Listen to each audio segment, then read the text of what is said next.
Hola, upa, qué fuerte. Buenas noches.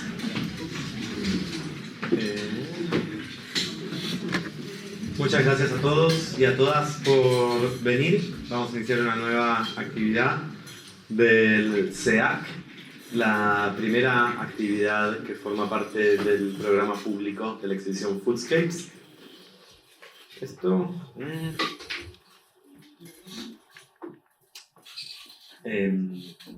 Foodscapes es una exhibición que está abierta, se ve desde acá, son esas placas de Durlock que están en el otro edificio, que está abierta en el taller de arquitectura.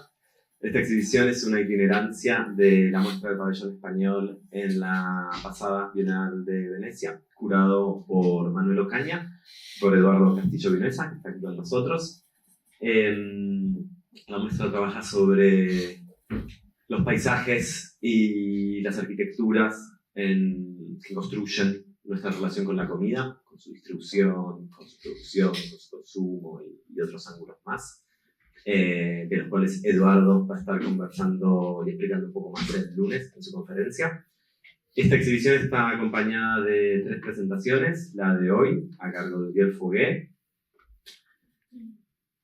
la del lunes a cargo de Eduardo Castillo Vinuesa, curador de la exhibición, y el martes por parte de Mayo Arquitectos, que están aquí también presentes, Alfredo y María, y Ana se va a sumar de manera virtual. Como siempre, todas las actividades del CEAC son gratuitas y abiertas al público. Acá hay unos calendarios que creo que ya todos tienen para ir siguiendo el ritmo, más allá de las redes sociales.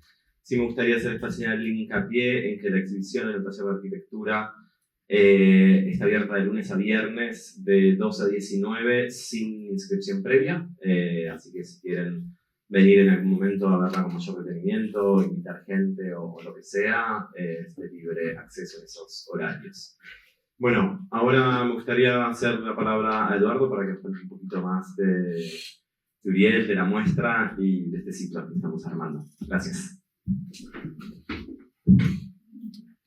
Gracias, Javier. Bueno, gracias Javier, gracias a todo el equipo de Ditela de nuevo por la invitación. Es un gusto estar aquí, no solo con la expo, sino que además hayamos tenido el espacio y la oportunidad de hacer este ciclo de conferencias y debates, que al final es un poco de lo que va Foodscapes y lo que estamos buscando, ¿no? Traer un tema y generar una cierta conversación en torno a ese tema. Bueno, parte de este ciclo involucraba la invitación de una serie de personas que han estado participando activamente en el proyecto. A los que no vinisteis ayer lo contamos ligeramente por encima. Foodscapes ha sido un proyecto tremendamente coral, ha involucrado a más de 25 arquitectos y profesionales de otras disciplinas, cineastas, artistas visuales y expertos de muchos ámbitos relacionados con el mundo de la agricultura y de todo lo que involucra la producción, distribución y consumo de alimentos. Y nos hubiera encantado traer a todos, pero era bastante complicado, entonces tuvimos que elegir a algunos de ellos para traerlos esta semana, y tenemos la fortuna de poder contar con 2 representantes de los 5 equipos que produjeron las 5 piezas audiovisuales que conforman de alguna manera el núcleo de la exposición, ¿no? Son 5 piezas, 5 películas, 5 cortometrajes por la duración que tienen, que abordan cada una de las 5 capas constitutivas de todo el sistema logístico, desde la producción, la distribución y el consumo, pero también la digestión, las arquitecturas que digieren la comida una vez dejamos de considerarla como tal, que es un poco la razón por la que Uriel forma parte del proyecto, y también la capa fundacional, ¿no? El suelo, como esa especie de arquitectura y ecología primigenia sobre la cual dependen las otras capas. Hoy es un gusto presentar a Uriel. Es una persona que conozco muy bien, pero voy a darle ese toque como hipertécnico y me gustaría leer un poco su biografía para que lo conozcáis un poquito más, aquellos que no lo hagáis, y luego haré un poquito más de freestyle, de hablar de algunas cosas que creo que no aparecen en su vídeo, pero creo que son importantes que sepáis. Uriel es doctor arquitecto por la Universidad Politécnica de Madrid. Desde el año 2006 codirige la Oficina de Arquitectura Eli, en la que he tenido la suerte de trabajar hace ya unos cuantos años y que ha recibido reconocimientos nacionales e internacionales, incluyendo, entre otras cosas, dos premios. Seleccionados con los premios Mies van der Rohe. Es autor, además, del libro de las arquitecturas del fin del mundo, recientemente, ¿no? Cosmotecnias y cosmopolíticas para un futuro en suspenso, publicado por Puente Editores en el año 2022, y junto con los miembros de Eli es además coautor de la colección de libros de arquitectura de ficción Super Petit Maisons en el año 2022. También me suena un poquito de una pequeña colaboración con ellos, y What is Home Without a Mother un poquito antes, en el año 2015. Es además coeditor del libro Planos de Intersección, Materiales para un diálogo entre filosofía y arquitectura, en el año 2011, de la publicación UHF, que fue una publicación que tuvo bastante relevancia en el contexto de Madrid y de toda España hace ya unos años, ¿no? Es además miembro fundador del grupo de discusión y debate Gabinete de Crisis de Ficciones Políticas desde el año 2012, un proyecto muy interesante. No sé si hoy iba a hablar, creo que no voy a hablar hoy de él, pero os aconsejo que luego lo saltéis y le preguntéis qué es el Gabinete de Crisis de Ficciones Políticas, y además es colaborador habitual del Institute for Collateral Studies, que es un colectivo o una plataforma de pensamiento que ha surgido en Madrid hace unos años y que están planteando ideas muy interesantes desde la visión del concepto de lo postnatural, ¿no? Para revisitar algunas de las lugares, ¿no? O cuestiones más importantes de la contemporaneidad. Además, ha formado parte del Instituto Mutante de Narrativas Ambientales de Madrid y ha sido profesor de la École Polytechnique Federal de Lausanne, la comúnmente llamada EPCL, y en la Universidad de Alicante. Actualmente también es profesor de Columbia University. De hecho, ha venido justo de allí, de dar el primer trimestre del curso de máster que están trabajando allí, y además es profesor y compañero en la Universidad Politécnica de Madrid. Uriel, la razón por la que invitamos a Uriel la razón por la que Uriel está hoy aquí es porque es parte de una de esas películas. Yo creo que lo más importante es pensar o contar un poco por qué creíamos desde el equipo curatorial de Foodscapes que era importante contar con Uriel y con el equipo de Eli como uno de los equipos que realizó una de las películas. La primera razón, os podría dar tres. La primera razón por la que creíamos que era importante que estuvieran era por las líneas de investigación que, de alguna manera, llevan ya unos años desarrollando. En especial Uriel, con una tesis doctoral, que esta voy a leerla porque sé la parte de la caja negra, pero esto es un título muy largo, como muchas tesis doctorales, ¿no? Se llama Ecología Política y Economía de la Visibilidad de los Dispositivos Tecnológicos de Escala Urbana durante el siglo XX, abriendo la caja negra, donde nos invita de alguna manera a pensar, ¿no?, en una ciudad invisible, ¿no?, que está una especie de doppelganger que coexiste con la ciudad que todos vemos, ¿no?, que está dentro de las paredes de nuestros edificios, en el subsuelo, ¿no?, de los que habitamos, si es una ciudad sin la cual la ciudad que sí vemos o que sí conocemos no podría existir, y que casualmente, como pasa con el martillo de Heidegger, no es hasta que se rompe y nos preguntamos muchas veces cómo funciona.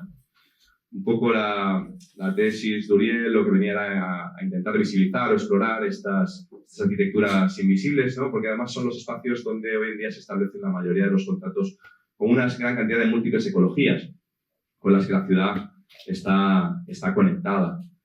La segunda razón por la que era importante que estuviera aquí es porque, más allá de arquitecto, para mí, Uriel es además un pensador. Y hablo pensador en vez de intelectual, pero creo que hay una diferencia sustancial, porque no solo es una persona que esté informada con muchísimas líneas de pensamiento distinto, es un consumidor de filosofía con un apetito sin fin, ¿no? Muchos de los términos que hemos ido narrando ahora, cosmotecnias, tecnodiversidades, ¿no?, de alguna manera resuenan con algunas de las mentes más brillantes ahora del mundo de la filosofía, como puede ser Yu Hui, o como puede ser Viveiros de Castro, ¿no?, con el proyecto de los fines del mundo.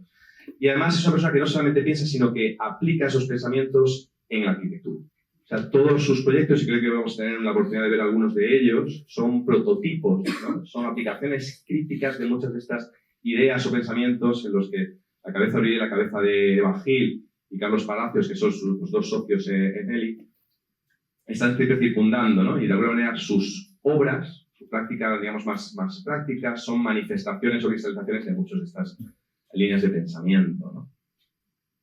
Y la tercera razón es porque creo que estudios de arquitectura como ELI, en el que Uriel pertenece, ¿no? Y junto a otra serie de estudios de arquitectura, a lo mejor están una generación por delante de la mía o de la vuestra, están abriendo un camino que a mí me parece muy interesante. Y es que están abriendo, digamos, los límites operativos donde el concepto de arquitectura opera. Y para mí eso es muy importante, ¿no? Son estudios que están entendiendo que la arquitectura no es únicamente, lo es también, pero no solo, como diría Marisol de la Cadena, hacer edificios, sino que engloba muchas otras cosas, ¿no? Y de alguna manera yo creo que están allanando un camino para unas generaciones que vienen después y que no sienten la necesidad quizá de construir para legitimar otras maneras de hacer práctica. Y creo que en el momento en que estamos eso es muy importante, ¿no? Sí, creo que con suerte veremos algunas de estas cuestiones a lo largo de la presentación de hoy. No me entretengo más, es un gusto tener nosotros hoy, Uriel, y deseando ver lo que nos presentas.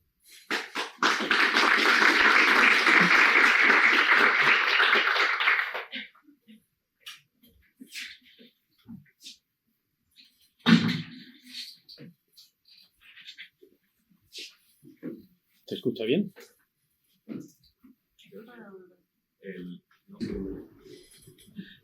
¿Ahora?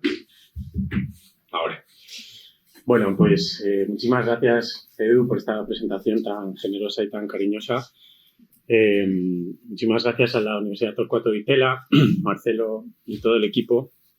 Y gracias a todos por venir. La verdad es que es un honor volver a la universidad y yo, vamos, tengo como recuerdos increíbles de estar aquí en Buenos Aires. Y en concreto en este espacio pues hemos podido debatir muchas ideas y yo, vamos, tengo la sensación de que muchas de las agendas de trabajo que tenemos están muy compartidas con gente que están en esta habitación ahora mismo y están muy discutidas con ellos. Por lo tanto, muchas gracias también por estar ahí, por ser interlocutores polémicos. La presentación de hoy pensábamos, hablando con Eva y con Carlos, que llevamos casi 20 años trabajando, haciendo obras de todo tipo, ¿no? Este es el estudio de Eli, ahora mismo, al que le falta una persona que se acaba de incorporar, ¿no? Están Carlos Palacios, Eva Gil, Teresa Martínez Pajés y Vicky Dazos, y en realidad yo estoy aquí como poniendo la cara y la voz, pero este es un equipo muy abierto y articulado, y muchas de las ideas que están aquí están discutidas y compartidas y desde luego muy trabajadas en conjunto y de una manera muy colectiva, ¿no? En estos años hemos hecho proyectos de espacios públicos con infraestructuras abiertas, donde nos hemos empezado a cuestionar temas como cómo podíamos visualizar o hacer visibles procesos invisibles, o hemos trabajado en escalas de viviendas unifamiliares, planteándonos cómo podíamos intentar diseñar espacios que podían ser desmontables, por ejemplo, como estos.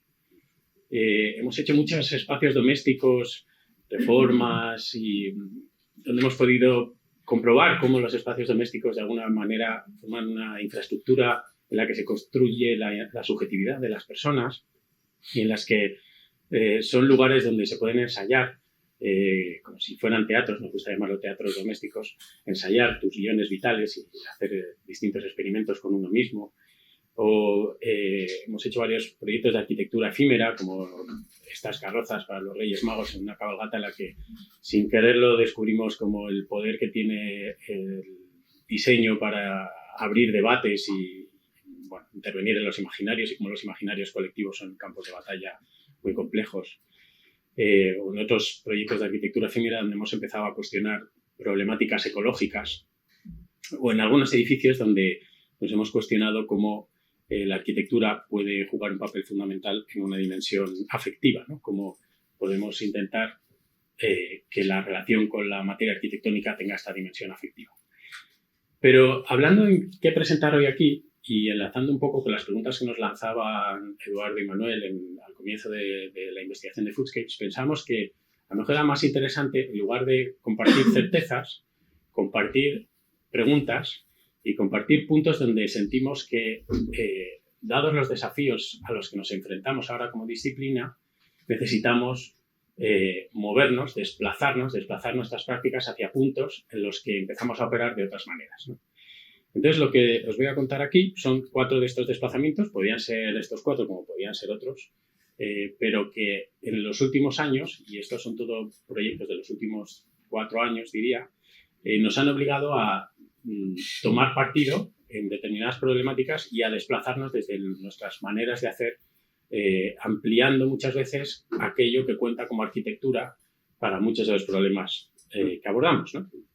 El primero de esos desplazamientos podría llamar de la escala arquitectónica a la escala microbiana.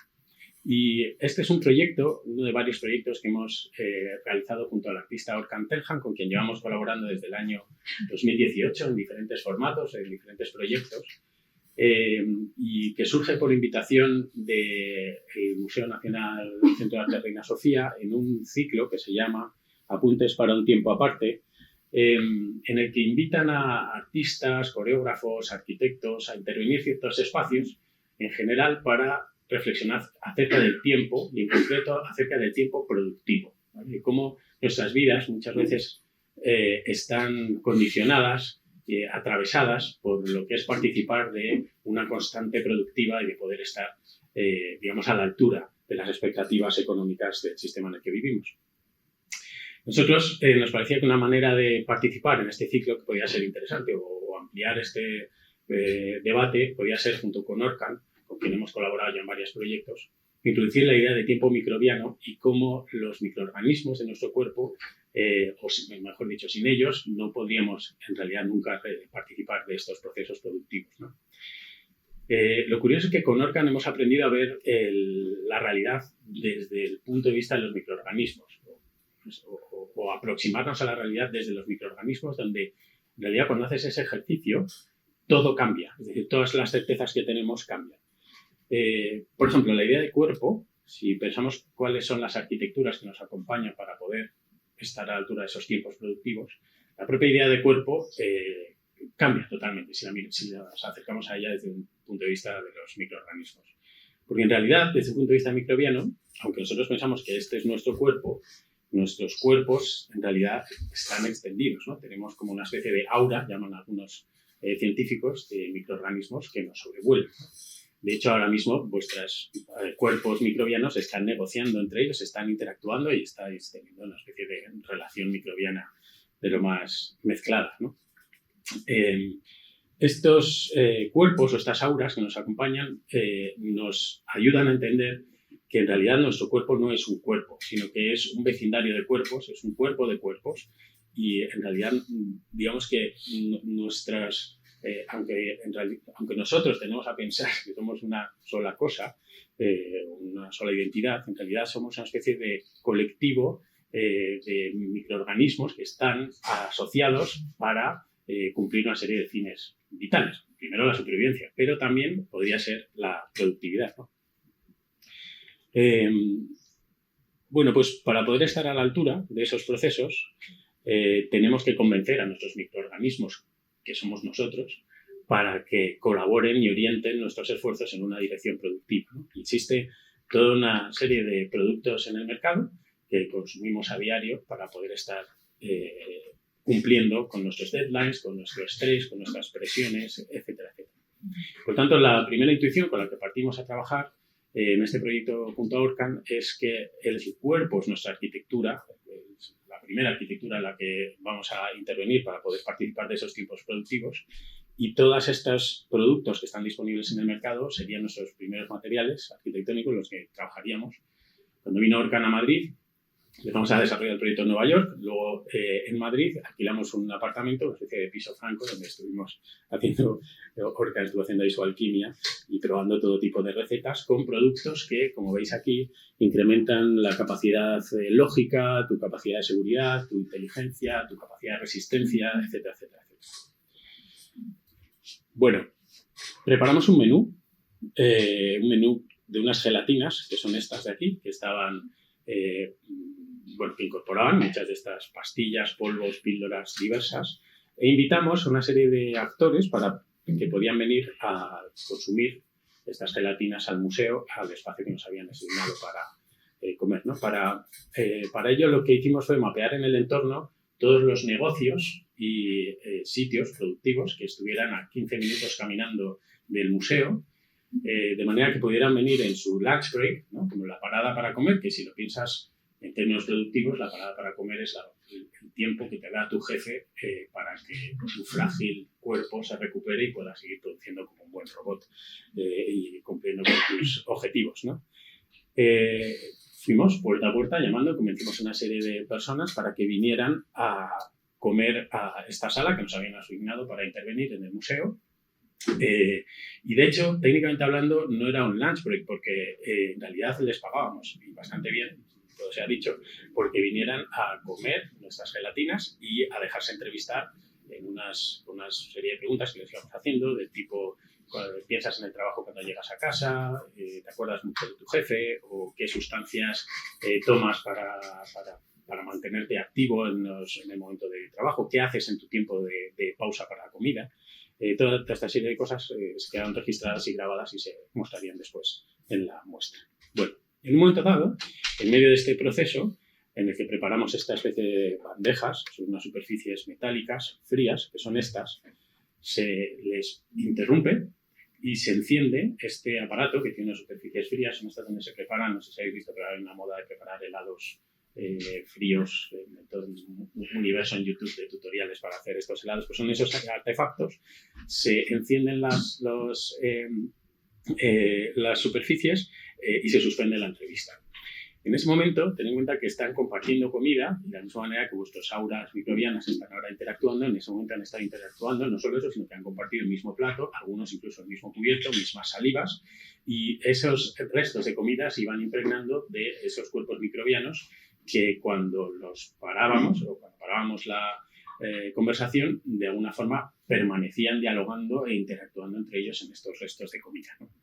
Esos restos de comida eran protegidos en estas campanas protectoras y suspendidos en el aire en esta colección de neveras que debajo tenía un speaker que iba reproduciendo de una manera seriada para que no se mezclaran cada una de las entrevistas, ¿no? Esta es más o menos la propuesta de lo que hemos llamado a estos proyectos que realizamos con Orcan una arquitectura para microorganismos, ¿no? Que son estos procesos en los que acogemos unos restos suspendidos de nuestros cuerpos que se quedan ahí y que de alguna manera en un tiempo diferido van evolucionando y con un ritmo de encendido y apagado de esta especie de frigoríficos íbamos suspendiendo o colocando los alimentos, lo que técnicamente se llama en un estado de animación suspendida, ¿no? Suspended animation, lo llaman, ¿no? Que es un momento en el que no es...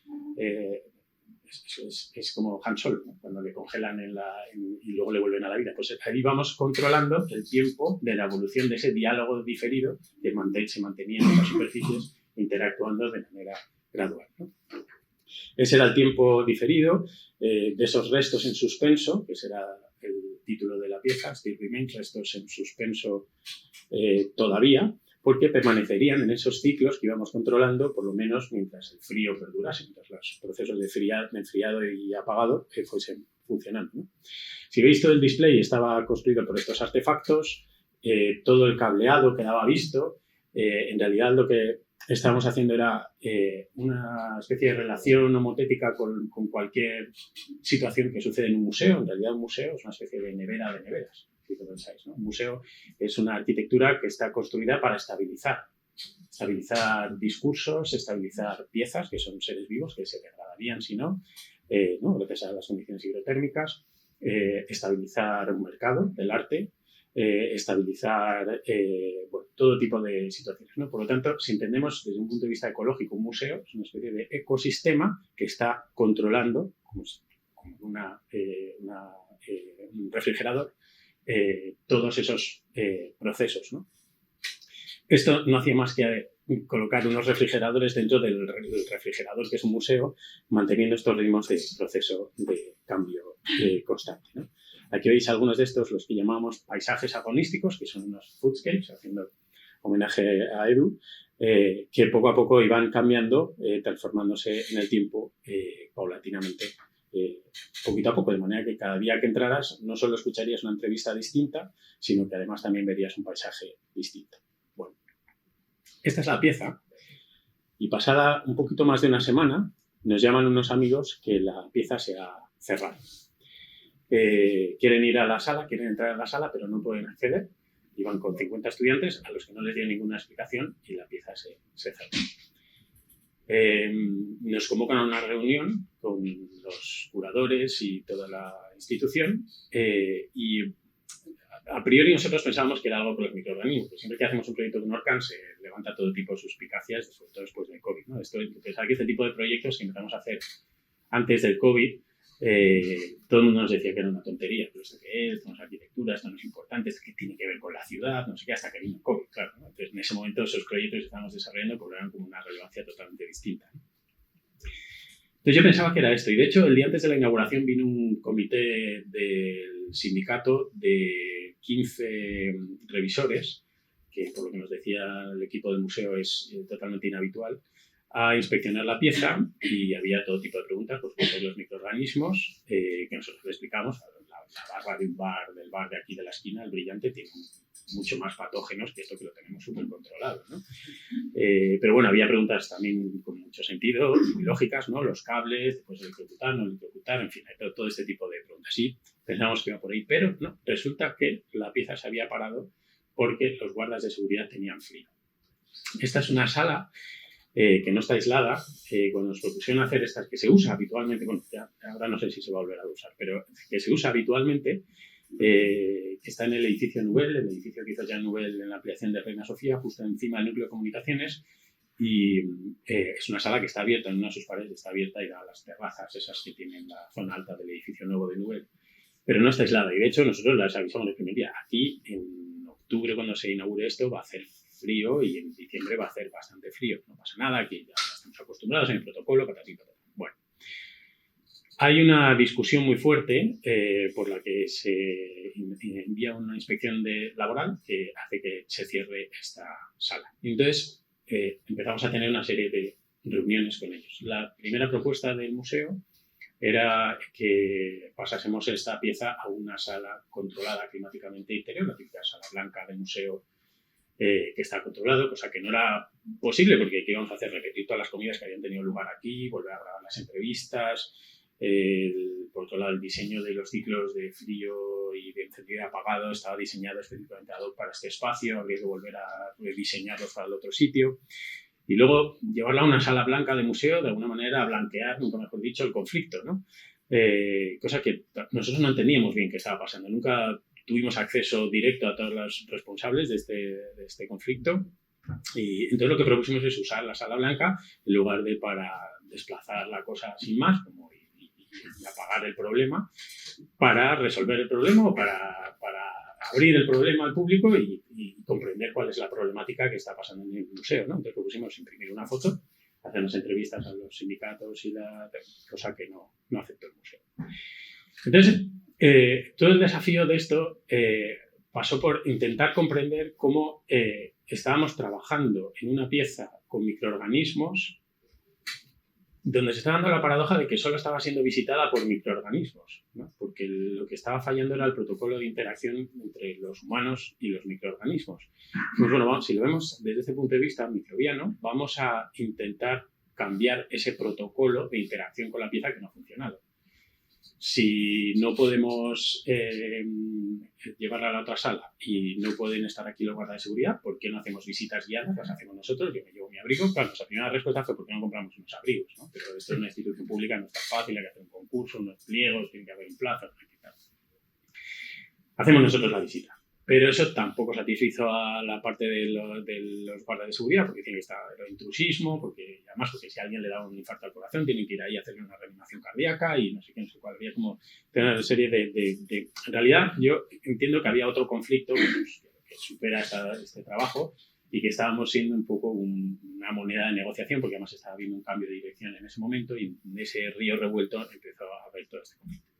Bueno, no pasa nada, inventamos otro protocolo.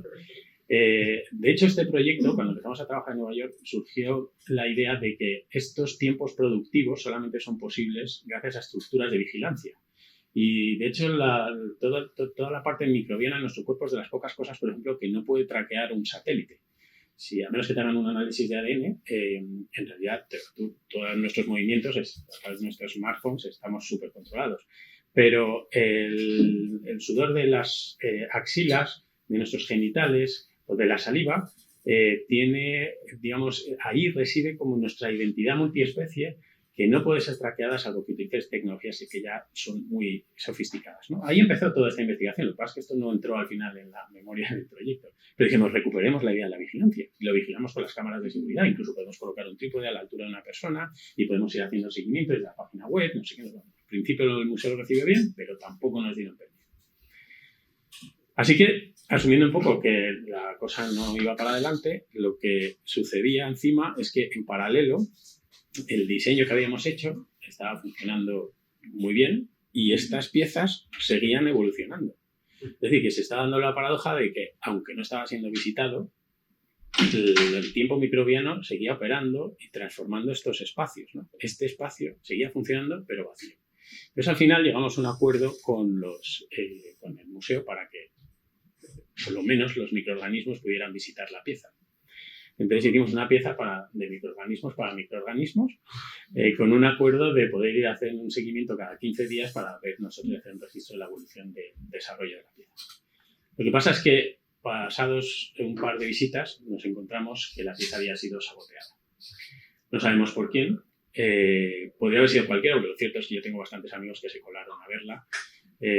O sea, que puede ser, no sé, cualquier persona que lo ha desenchufado o no, o alguien que tenía mucha intención en que esta pieza no funcionara. La cuestión es que un día, yendo a la revisión, nos encontramos que dos de los refrigeradores estaban desconectados y se había extendido esta especie de ser extraño con un olor terrorífico y claro, ahora sí la cosa estaba fuera de control y de hecho no sabíamos si esto era patógenos, ¿no? Y bueno, nosotros somos más inconscientes, pero Orkan, que es científico y controla de microorganismos, ya se había vuelto, estaba muy nervioso con esta y tuvimos que cancelar la pieza, ¿no?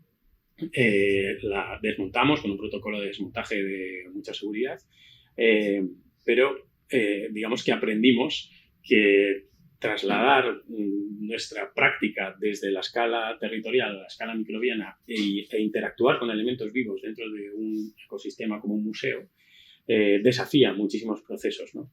Y finalmente fue curioso que una pieza que empezó reflexionando acerca del tiempo productivo, que empezó a entrevistar acerca de las condiciones laborales a las personas que comían en ese espacio, a los que se había contratado también para que siguieran siendo productivos durante esas entrevistas en ese espacio, etcétera, etcétera, etcétera, fue suspendida por un conflicto laboral, ¿no? Entonces, estos tiempos suspendidos de los microorganismos que estaban físicamente suspendidos por estos refrigeradores que a su vez estaban suspendiendo, se vio suspendida por un conflicto laboral. Bueno, el segundo movimiento que os quería compartir sería algo así como del planeamiento urbano al urbanismo fantasma. Y tiene que ver con una estrategia urbana que hemos desarrollado, saltamos de escala, nos vamos a escala ciudad, escala Madrid. La estrategia urbana para el Festival Veranos de la Villa, que hemos hecho junto a Amaral Kekejian y todo el equipo de Veranos de la Villa durante 4 años. Bueno, el Festival Veranos de la Villa es un festival que sucede en Madrid los meses de julio y agosto y que, bueno, prácticamente todos los días durante el verano pasa algo en la ciudad, ¿no? Esto empezó después de, bueno, cuando empezó la democracia, lo empezó Enrique Tierno Galván, en ese momento todavía se llamaban los Veranos de Madrid. Y cuando se incorpora a la dirección del festival el Amaral Kekejian, nos plantea un reto, que es recuperar algunas de las ideas de Enrique Tierno Galván, que fue un alcalde así como muy famoso, muy popular, muy querido en Madrid, y que tenía, la mayoría del programa de este festival sucede en el centro de Madrid, cada vez más, se ha ido más a centralizar más, pero en ese momento él planteaba ya alguna de las acciones, alguna de ellas fuera en la periferia.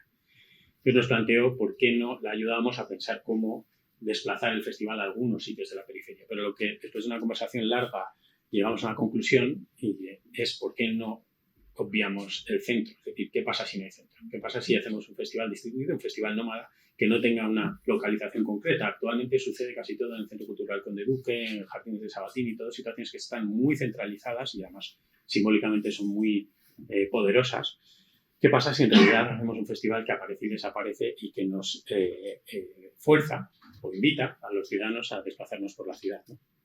Este es el cartel, el mapa del segundo año. Podéis ver a ver, sí, mira, tenéis aquí el mes de julio, el mes de agosto, con una parada para descansar, y cada uno de los días cómo se activaba cada uno de los 1, 2 o 3 máximo distritos de los 21 distritos que tiene la Comunidad Autónoma de Madrid. De esa manera, cada uno de los días, aquí tenéis los 4 años que hicimos, todos los distritos que se iban activando. Claro, esto, logísticamente hablando, implica un desplazamiento bastante potente. Desde luego hay que cambiar mucho las maneras de trabajar y cómo configurar los equipos. Pero después de esta experiencia, que fue una experiencia bastante alucinante, digamos que obtuvimos una serie de aprendizajes y creemos que hay una parte muy valiosa en todo este proceso que ha sucedido en Madrid, que ahora comento con un poquito más de detalle. Hubo cosas que nos implicaba metodológicamente de actualizar mucho nuestras formas de trabajo. Por ejemplo, tuvimos que inventarnos un tipo de ficha que tenía que ser leída por muchos gremios distintos, ¿no? Aunque había una comisaria artística, había un comisario solo de música clásica, un comisario de música contemporánea.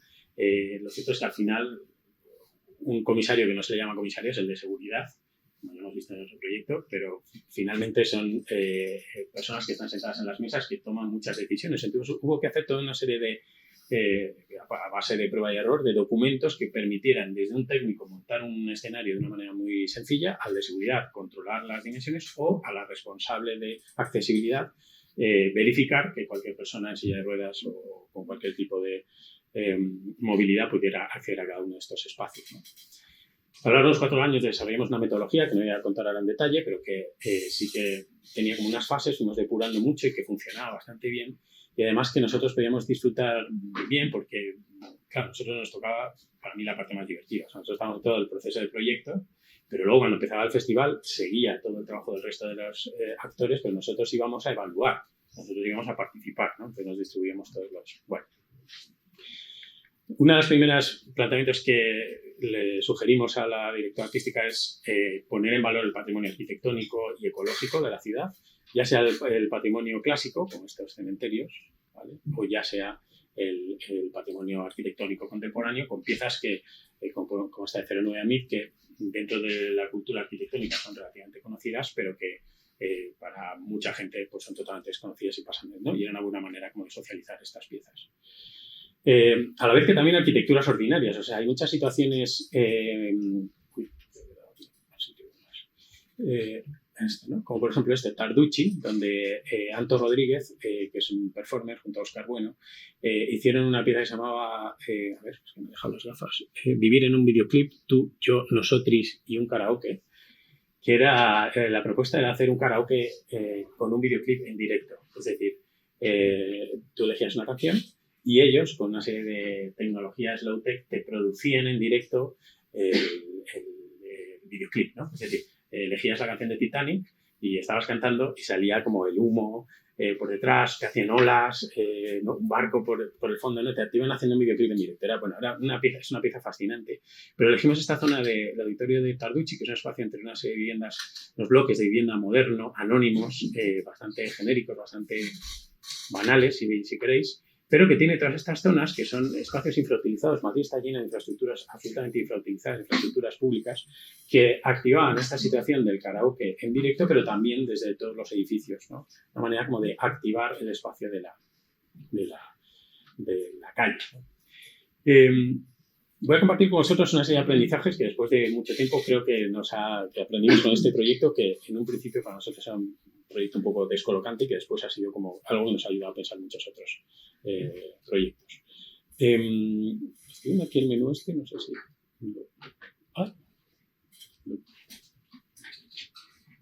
Perdón, he tocado el menú. No, estoy intentando quitar el menú de... Sí, disculpa. Vale. Vale, el primero de los aprendizajes podría ser... Es que le doy al que no es, perdón. Vale, enséñame y así no te molesto. No pasa nada. Vale. ¿Y a ver ahora? Sí, no, es que le da el botón. Eso. Primero sería jugar con la idea que introducía antes Eduardo, que es descajanegrizar o recajanegrizar. La idea de descajanegrizar, ya lo ha explicado muy bien Eduardo, es la idea de nuestra realidad está sostenida por todo un universo de tecnologías invisibles. Ya sabes que la caja negra es esa tecnología que va en la cabina de un piloto y que de un avión, por ejemplo, también en barcos, que por cierto no es negra, es de color naranja, y que permanece invisible salvo en los casos en los que sucede un accidente. Solo cuando sucede un colapso se abre la caja negra para acceder al registro de todo el proceso que ha habido, ¿no? Los estudios sociales de la ciencia y la tecnología suelen utilizar el concepto de caja negra para hablar precisamente de todas las tecnologías invisibles que operan en nuestra cotidianidad, sobre las cuales se sustenta nuestra cotidianidad. Bueno, este proyecto ha descajanegrizado muchos procesos de la ciudad, de cómo funciona la ciudad. Os pongo un par de ejemplos, ¿no? Por ejemplo, nosotros dábamos por hecho que, como esto es un proyecto para el Ayuntamiento de Madrid, se podría contar con conectarnos al agua. Entonces, identificando todas las fuentes públicas, todas las redes de agua, todas las farolas, podríamos pinchar y sacar electricidad, cosas así. Y luego, de repente, se descajanegriza que los departamentos de infraestructuras de electricidad y los de infraestructuras de agua no se hablan, no se pueden hablar y parece que sacar el tema es una cosa como imposible. O, por ejemplo, descubrir que yo no sabía que en Madrid está prohibido pisar el césped, el pasto, en un parque, ¿no? Todo el mundo lo hace, nadie tiene, pero cuando lo propones como actividad, por ejemplo, hacer unos talleres de cometas con niños en el pasto, se activa un drama, ¿no? Absoluto, porque está prohibida, hay una ordenanza municipal que descajanegriza procesos. Pero, a la vez, hay una coincidencia terminológica muy bonita, y es que el término de caja negra también se utiliza en las artes vivas para hablar del espacio de la escena, del escenario de un teatro. Los escenarios de los teatros son cajas negras, que si lo pensáis son las arquitecturas que están diseñadas para activar cualquier ficción, ¿no? Eso es un teatro. Entonces, hay un juego que podríamos trabajar entre la caja negra tecnológica y la caja negra escénica, en el que descajanegrizábamos procesos haciendo visible el invisible, y a la vez que recajanegrizábamos en el sentido de desplazar las inteligencias de las artes vivas desde los teatros y desde los centros culturales a la calle. Desplazando muchos de esos procedimientos y muchas de esas tecnologías, podemos activar espacios como estos en el Parque Ferial Juan Carlos I, que a la vez estaban conectados por red con toda una serie de auditorios en el circuito de Madrid. O, por ejemplo, utilizar una piscina municipal en esta pieza que se llamaba Dragón descansa en lecho marino, de Pablo Esberti y Federico Strate, en la que utilizaban una piscina municipal absolutamente convencional que era equipada con ciertas tecnologías de estas cajas negras escénicas para convertirlo en una pieza performática con un grupo amateur de nadadoras de natación sincronizada, ¿no? Lo segundo sería como la tensión entre replegar y desplegar, ¿no? Si lo pensáis, todos los espacios públicos, de alguna manera, vienen como con unas instrucciones de uso. Por ejemplo, esto es un puente, ¿no? Este puente en Madrid, donde se celebró la colección de primavera-verano de María Fischerman, es como todo puente, digamos que tiene unas instrucciones de uso que es cruza al otro lado, ¿no? Lo que planteamos aquí es, si esas son las instrucciones que de alguna manera vienen replegadas en la materia arquitectónica, o sea, que vienen como inscritas en sus instrucciones de uso, ¿qué pasa si intentamos describir los espacios como lugares para desplegar programas que no podíamos imaginar en ese espacio? Como por ejemplo en este caso se convirtió en una pasarela de moda, pero la pasarela no eran los modelos los que circulaban por el puente, sino que los modelos estaban junto con la arquitectura del puente, estáticos, y era la gente, los ciudadanos, los que se movían por la pasarela. O, por ejemplo, la Castellana, que es el eje vertebrador de la ciudad norte-sur, la avenida más importante de la ciudad, la convertimos en una super rolling disco con DJ Lobo pinchando e invitando a todos los colectivos patinadores de la ciudad, ¿no? Cómo desplegamos programas sobre los espacios que aparentemente no vienen en sus instrucciones de uso. Por ejemplo, esta pieza de Laura Bañuelos y Sara San Gregorio, que se llamaba Al Raso, que consistía en invitar a los niños a convertir la casa de campo, un espacio verde más grande, de los más importantes de Madrid, en un dormitorio para hacer una super pijama party entre todos, y donde los niños tenían que invitar a los padres y los padres no podían pasar, ¿no? Como invertir los roles. Otros aprendizajes que nos ha parecido alucinante en este proyecto es la tensión entre limitar y posibilitar, ¿no? Hay muchos momentos en los que nos hemos visto con limitaciones muy fuertes. Por ejemplo, este es el edificio mítico de Madrid, ¿no? De Asís Cabrero, el recinto ferial en la Casa de Campo, un edificio que hasta el cuarto año no conseguimos utilizarlo porque está diseñado en un contexto normativo completamente distinto al actual y no cumple nada de lo que tiene que cumplir un espacio para este tipo de eventos, para alojar a un aforo determinado de personas, ¿no? Por muchas adaptaciones que le han hecho al espacio, ¿no?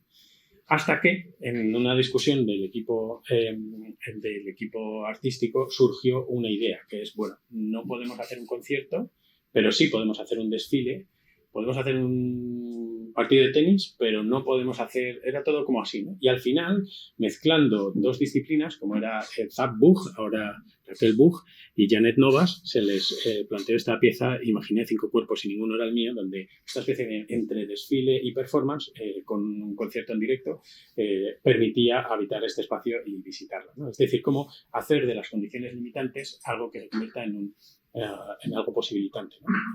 O como este proyecto de María Jerez, una pieza de vamos a llamar danza contemporánea, de una pieza viva, que tenía unas condiciones, porque era una invitación esto también es muy bonito, este festival, que había una invitación a los diseñadores y artistas locales a participar en el proyecto y siempre había una serie de encargos, ¿no? Como el del karaoke que habéis visto antes, ¿no? Entonces aquí había una invitación a María Jerez, que tenía una pieza pequeñita que se llamaba Blog, y a hacerla en gigantesco a escala urbana, ¿no? O, por ejemplo, bueno, y a veces limitar posibilitar se da la vuelta, ¿no? En este caso, yo soy de Madrid, pero no sabía que existe este cabaret flotante, que es un cabaret que una asociación de vecinos hace todos los años en el lado de la Casa de Campo, donde ellos hacen un cabaret sobre las barcas, que es un evento fascinante. Y claro, se les invitó a incorporarse ¿no? Pues esto lo hacéis siempre de una manera voluntaria, porque damos soporte, ponemos una ambulancia, yo qué sé, vamos a hacerlo bien. Y en realidad, cumplir con las normas mató un poco el espectáculo, ¿no? Hablando con ellos como, no, esto tenéis que hacerlo vosotros solos, yo creo que es más espontáneo y más vivo, ¿no? O sea que también la propia reflexión, hablando con la directora, como Adán Pekersen, se daba a veces la vuelta, ¿no? O, por ejemplo, un programa como Algo Inesperado, que es un programa que ha permanecido. Ahora en el festival nosotros ya no colaboramos en este festival, pero sí hay ciertos de estos programas que se han quedado y que yo creo que son bonitos, ¿no? Como, por ejemplo, sacabas una entrada, todo es gratuito en este festival, pero sacabas una entrada porque había un aforo limitado para las quintas, en este caso era la Quinta de Torrearias, que eran espacios públicos, pero que no han estado abiertos al público hasta hace relativamente poco, y para darlo a conocer se convocaba, en este caso fue un concierto, nadie sabía lo que iba a haber, pero cuando llegó se encontró un concierto, en este caso creo que era Vetusta Morla o quien fuera, ¿vale? Si estaba ahí. Otro de los debates es desde mi punto de vista, falsa problemática entre cuidar e intervenir, ¿no? Nuestra experiencia en este espacio es que intervenir los espacios es cuidar los espacios. Nosotros nos encontramos, sobre todo los primeros años, luego ya, digamos que el éxito del festival hizo que mucha gente se enrolara en el proyecto, pero al principio había muchas resistencias, muchos directores de parque que decían, se me va a estropear, luego quién paga el replantado del césped, hay que cuidar el espacio y por lo tanto no usarlo, ¿no? Desde nuestro punto de vista, utilizar los espacios públicos como estos a través de un festival que intenta activar la potencia de los espacios es una manera de cuidarlo. Cuidar la potencia es una manera de cuidarlo también. Verlo de otras maneras, desplegar otras funciones, es otra manera de cuidarlo. Y de hecho, es una manera de cuidarlo a partir de intervenir no solo físicamente en los espacios, sino también intervenir en los imaginarios colectivos y compartidos acerca de los espacios. Eso pasaba también, por ejemplo, en sitios como estos menos conocidos, como el Parque del Capricho, donde se invitó al trío Ludwig, un trío de música clásica mítico, bueno, como abrirlos al público y darlos a conocer. O como, por ejemplo, esta pieza del colectivo Vuelque, que fue fascinante, que se llamaba Un verano entero, que era como que te pasaba todo en un solo día en un espacio con el que se abrió el último año que nosotros participamos y en el que sucedían cosas tan deseables y gozosas como que apareciera un ejército de gente con carretillas llenas de cerezas en verano, mucho calor, coges con las manos, las metes en la carretilla, te la comes o estás... bueno, era como un suceder de acciones, de happenings bastante locos que no paraban de suceder desde las 6 de la tarde hasta las 12 de la noche. Y cierro este proyecto con los últimos aprendizajes que para mí es quizá el más fascinante. Nosotros cuando empezamos este proyecto teníamos una intención muy clara de introducir diseño en el proceso. Como arquitectos, digamos que habíamos comprado el relato que aprendimos en las escuelas de arquitectura de que mayor diseño mejora la sociedad, ¿no? Para mí este es un ejemplo claro de que esto no tiene por qué ser así, o no solo tiene por qué ser así, ¿no? Poco a poco fuimos entendiendo que hay veces que en lugar de nosotros queremos diseñarlo todo, ¿no? Hacemos unos escenarios portátiles plegables que se montan, se desmontan, ayudar a Max Gilbert, que hacía toda la iluminación con las luces, vamos a hacerlo todo. Pero pronto empezamos a descubrir que si venía alguien a hacer un concierto era más interesante, en lugar de introducir diseño arquitectónico físico en el espacio donde está tocando esa persona, si es un parque donde no hay mucho espacio, era más interesante que hubiera un buen diseño del paisaje sonoro con un buen equipo de música donde había gente que no cabía cerca para estar cerca del artista, pero que en realidad estaba tirando en el suelo viendo las estrellas y es como si te estuviera cantando en el oído este mismo artista, ¿no? Por lo tanto había como una manera de intervenir, pero era distinta. O por ejemplo este caso que veis aquí, que es Eclipse Total con Pional en el Parque de Prado Longo. Este en teoría era una quedada para ver el eclipse, una noche de verano había un eclipse, elegimos un parque con un lago muy grande para que se reflejara de todo, cada uno de estos espacios está medida, digamos, su dramaturgia atmosférica, por decir así, o sea, cuando se pone el sol, cuando se pone, cuando entra, todo esto obviamente forma parte de la arquitectónica del espacio, ¿no? Y aquí en este paso estaba súper medido para que el eclipse pasara por el centro, se reflejara en el suelo, todo el mundo con ahí el templete ahí donde estaría Pional pinchando, etcétera, etcétera. ¿Qué pasó aquí? Pues que estaban convocadas, bueno, todo el proceso era, quedamos, hacemos un picnic colectivo y después nos quedamos al concierto. Los niños pequeños se van a casa y luego nos quedamos al concierto. Las previsiones, siempre había una previsión de aforo, como son espacios públicos, que muchas veces no tiene acceso con una persona con todo el aforo, eran, pues no sé, digamos, 1.000 personas. Y llegaron aquí unas 10.000. O sea, el desborde era de tal magnitud que la gente de seguridad no sabía si llamar no sé, 10 ambulancias o al ejército, por si pasa algo, ¿sabes? Porque era un desborde muy loco. Empezó el concierto, acabó el concierto, no se me olvidará nunca, con All Night Long de Lionel Richie. Acaba el concierto y entra un ejército de personas de la limpieza que en 2 horas dejan el espacio completamente limpio. Aquí no ha pasado nada. Esa fue la prueba más evidente de que una transformación radical del espacio no había dejado huella, no había permanencia. Y esto es lo que nos llevó a esta idea del urbanismo fantasma, que es una manera de entender las intervenciones en el espacio público a partir de estrategias de intervención radical en el espacio que lo modifican y lo alteran de una manera completamente salvaje, pero que de una manera muy rápida se retira y desaparece esa acción. De forma que si tú eres un vecino de este espacio y a lo mejor llegas allí por la mañana paseando por a tu perro, después por la tarde está, por ejemplo, Rosalía, que cuando no era famosa participó en uno de los años de Veranos de la Villa, bueno, era famosa, pero no era una estrella como ahora tan potente, y vuelves a tu casa y cuando vuelves al día siguiente vuelve a pasar. Es decir, ¿qué ha pasado aquí? Ha pasado que se ha activado la potencia de ese espacio. Eso es cuidar la potencia. Es que este proyecto, yo creo que la valencia política que tiene es que tiene más presencia cuanto más ausencia. Esta materializa más cuanto más se retira. Y ese es el urbanismo fantasma, esta capacidad de aparecer y desaparecer, porque en realidad lo que da miedo de un fantasma no es que sea una sábana con una cadena y una bola. Lo que da miedo de un fantasma es que puede volver a aparecer. Y creo que esa es la valencia política de este tipo de intervenciones, que son capaces de activar una memoria colectiva de otros futuros posibles o de otras maneras de usar el espacio más allá de esas instrucciones de uso que tienen inscritas.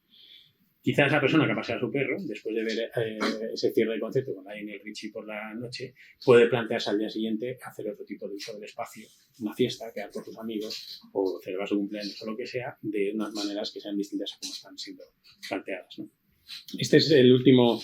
este es el último programa, lo vais a ver luego un poquito mejor en el vídeo, que fue una pieza encargada a Cookie Jerez, es una coreógrafa a la que se le pone a trabajar con Pirotecnia Vulcano, que generalmente es la compañía de pirotecnia que realiza los fuegos artificiales en Madrid, y Cookie es coreógrafa, y entonces se instala el software de los fuegos artificiales en su computadora y empieza a jugar con él. Y como buena coreógrafa y cerebro privilegiado que es, empieza a hacer unas combinatorias muy marcianas. Esto habla con pero esto es imposible, esto no lo puedes hacer, esto es una locura, no sé qué. Bueno, hacer unas coreografías de fuegos artificiales con las que acababan todos los fuegos que eran realmente fascinantes. Igual que acababan en el parque ferial Enrique Teno Galván, encima, que mira la zona de contenedores de Alcoñigal de Madrid, que es una zona realmente fea, porque así es Madrid, y cuando se pone el sol, de repente, ¡buah!, la coreografía de fuegos artificiales de Cookie, Pirotecnia Vulcano, y acaba, y con eso acababa el festival. Vamos a poner un vídeo donde creo que se explica.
Vale, el tercer movimiento que os propongo compartir hoy es del detalle constructivo al contrato ecológico.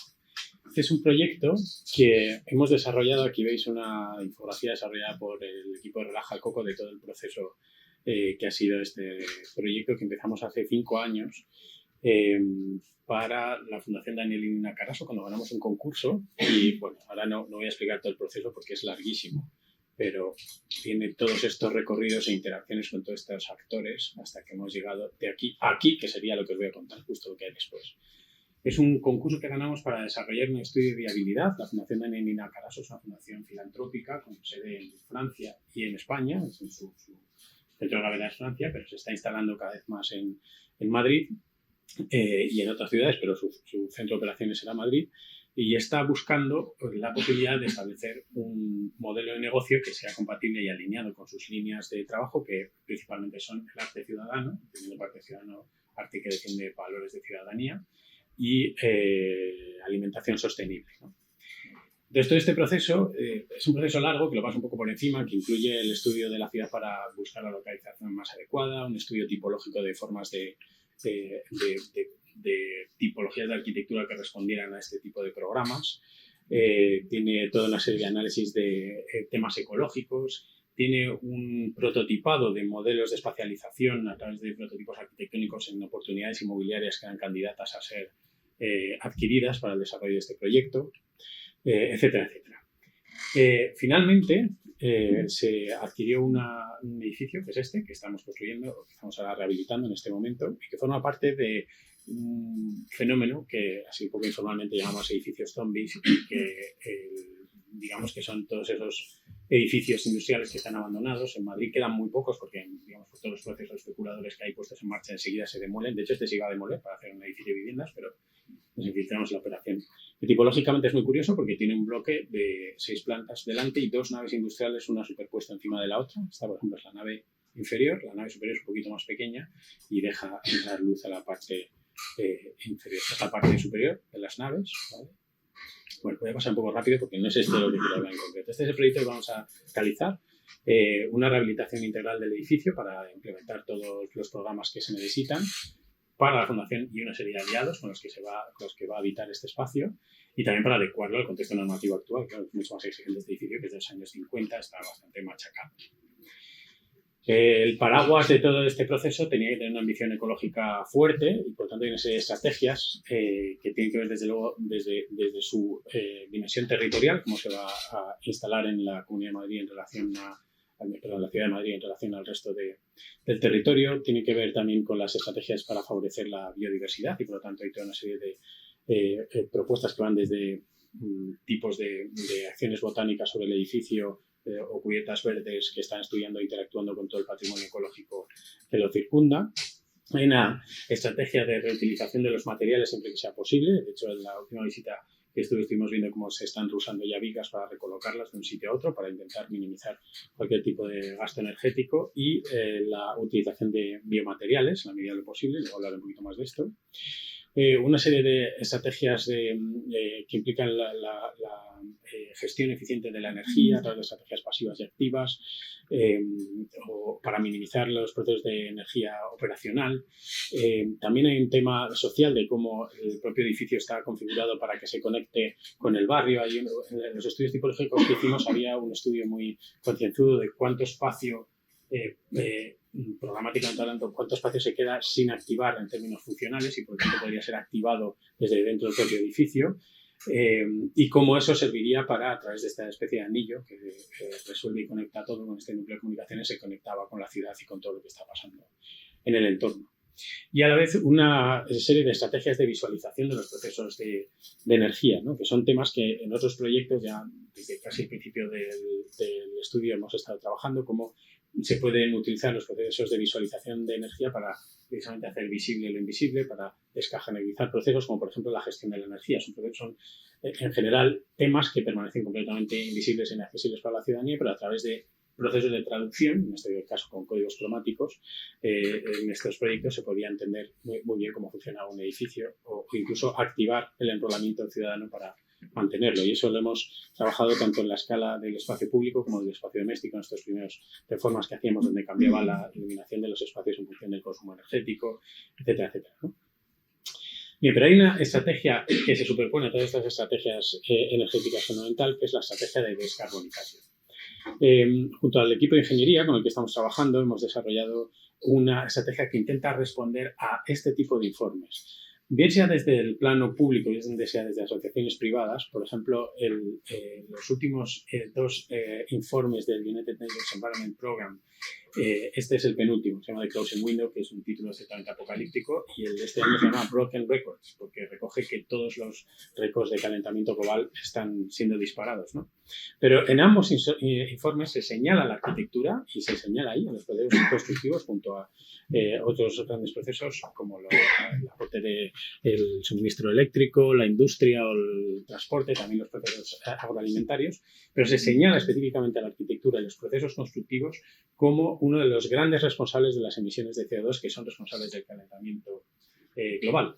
Y estas son páginas de este informe de la ONU, que es un informe científico, pero es de la ONU, quiero decir que está pactado en unas mesas donde entiendo que habrá una relación diplomática para ver según qué cosas se dicen y qué cosas se aportan en el informe, ¿no? Pero en todos ellos aparece siempre la arquitectura como un espacio, junto a estos otros campos, que tiene que ser transformado radicalmente. Esa es la afirmación que se plantea en el espacio, en el texto, si queremos no cerrar la ventana de oportunidad de Closing Window, si no queremos cerrar la ventana de oportunidad que limita el calentamiento global con unas previsiones bastante aterradoras. Para ello se pone en marcha esta estrategia de descarbonización del edificio, que implica la medición de todos los procesos constructivos, las implicaciones que tienen en términos de emisiones, ya sea desde la fase de producción de materiales, transporte a la obra, la energía operativa con las hipótesis de cálculo que estamos haciendo, bien sea las posibilidades de desmontaje posteriormente o la potencia de reutilización en el futuro, ¿no? Así hacemos una serie de análisis en las que claramente las zonas que salen más señaladas son, por ejemplo, las zonas de los suelos o las estructuras. Pues un edificio que estructuralmente, para que os hagáis una idea, ni siquiera tiene capas de compresión, es un edificio industrial muy pobre, y hay que reforzarlo, pero además tiene toda una serie bueno, hay que reforzarlo muchísimo para poder entrar dentro del cumplimiento actual, ¿no?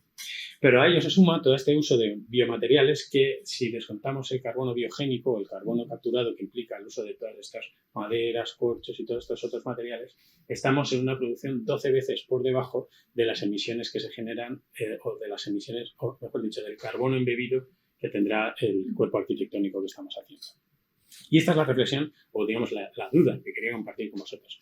Si en realidad estos proyectos que diseñamos así no tienen que ver con, bueno, esto y todos los proyectos, en realidad tienen que ver con esto que apuntaba Michel Serres en los años 90 del año pasado, un libro, El contrato natural, que es un libro que ha pasado el tiempo, quiero decir que hay cosas que podríamos poner en duda y que son discutidas, pero que tiene una idea fundamental que además influyó mucho a autores que después han desarrollado estas ideas, las han llevado a un espacio más lejos, que es en concreto la idea del contrato natural.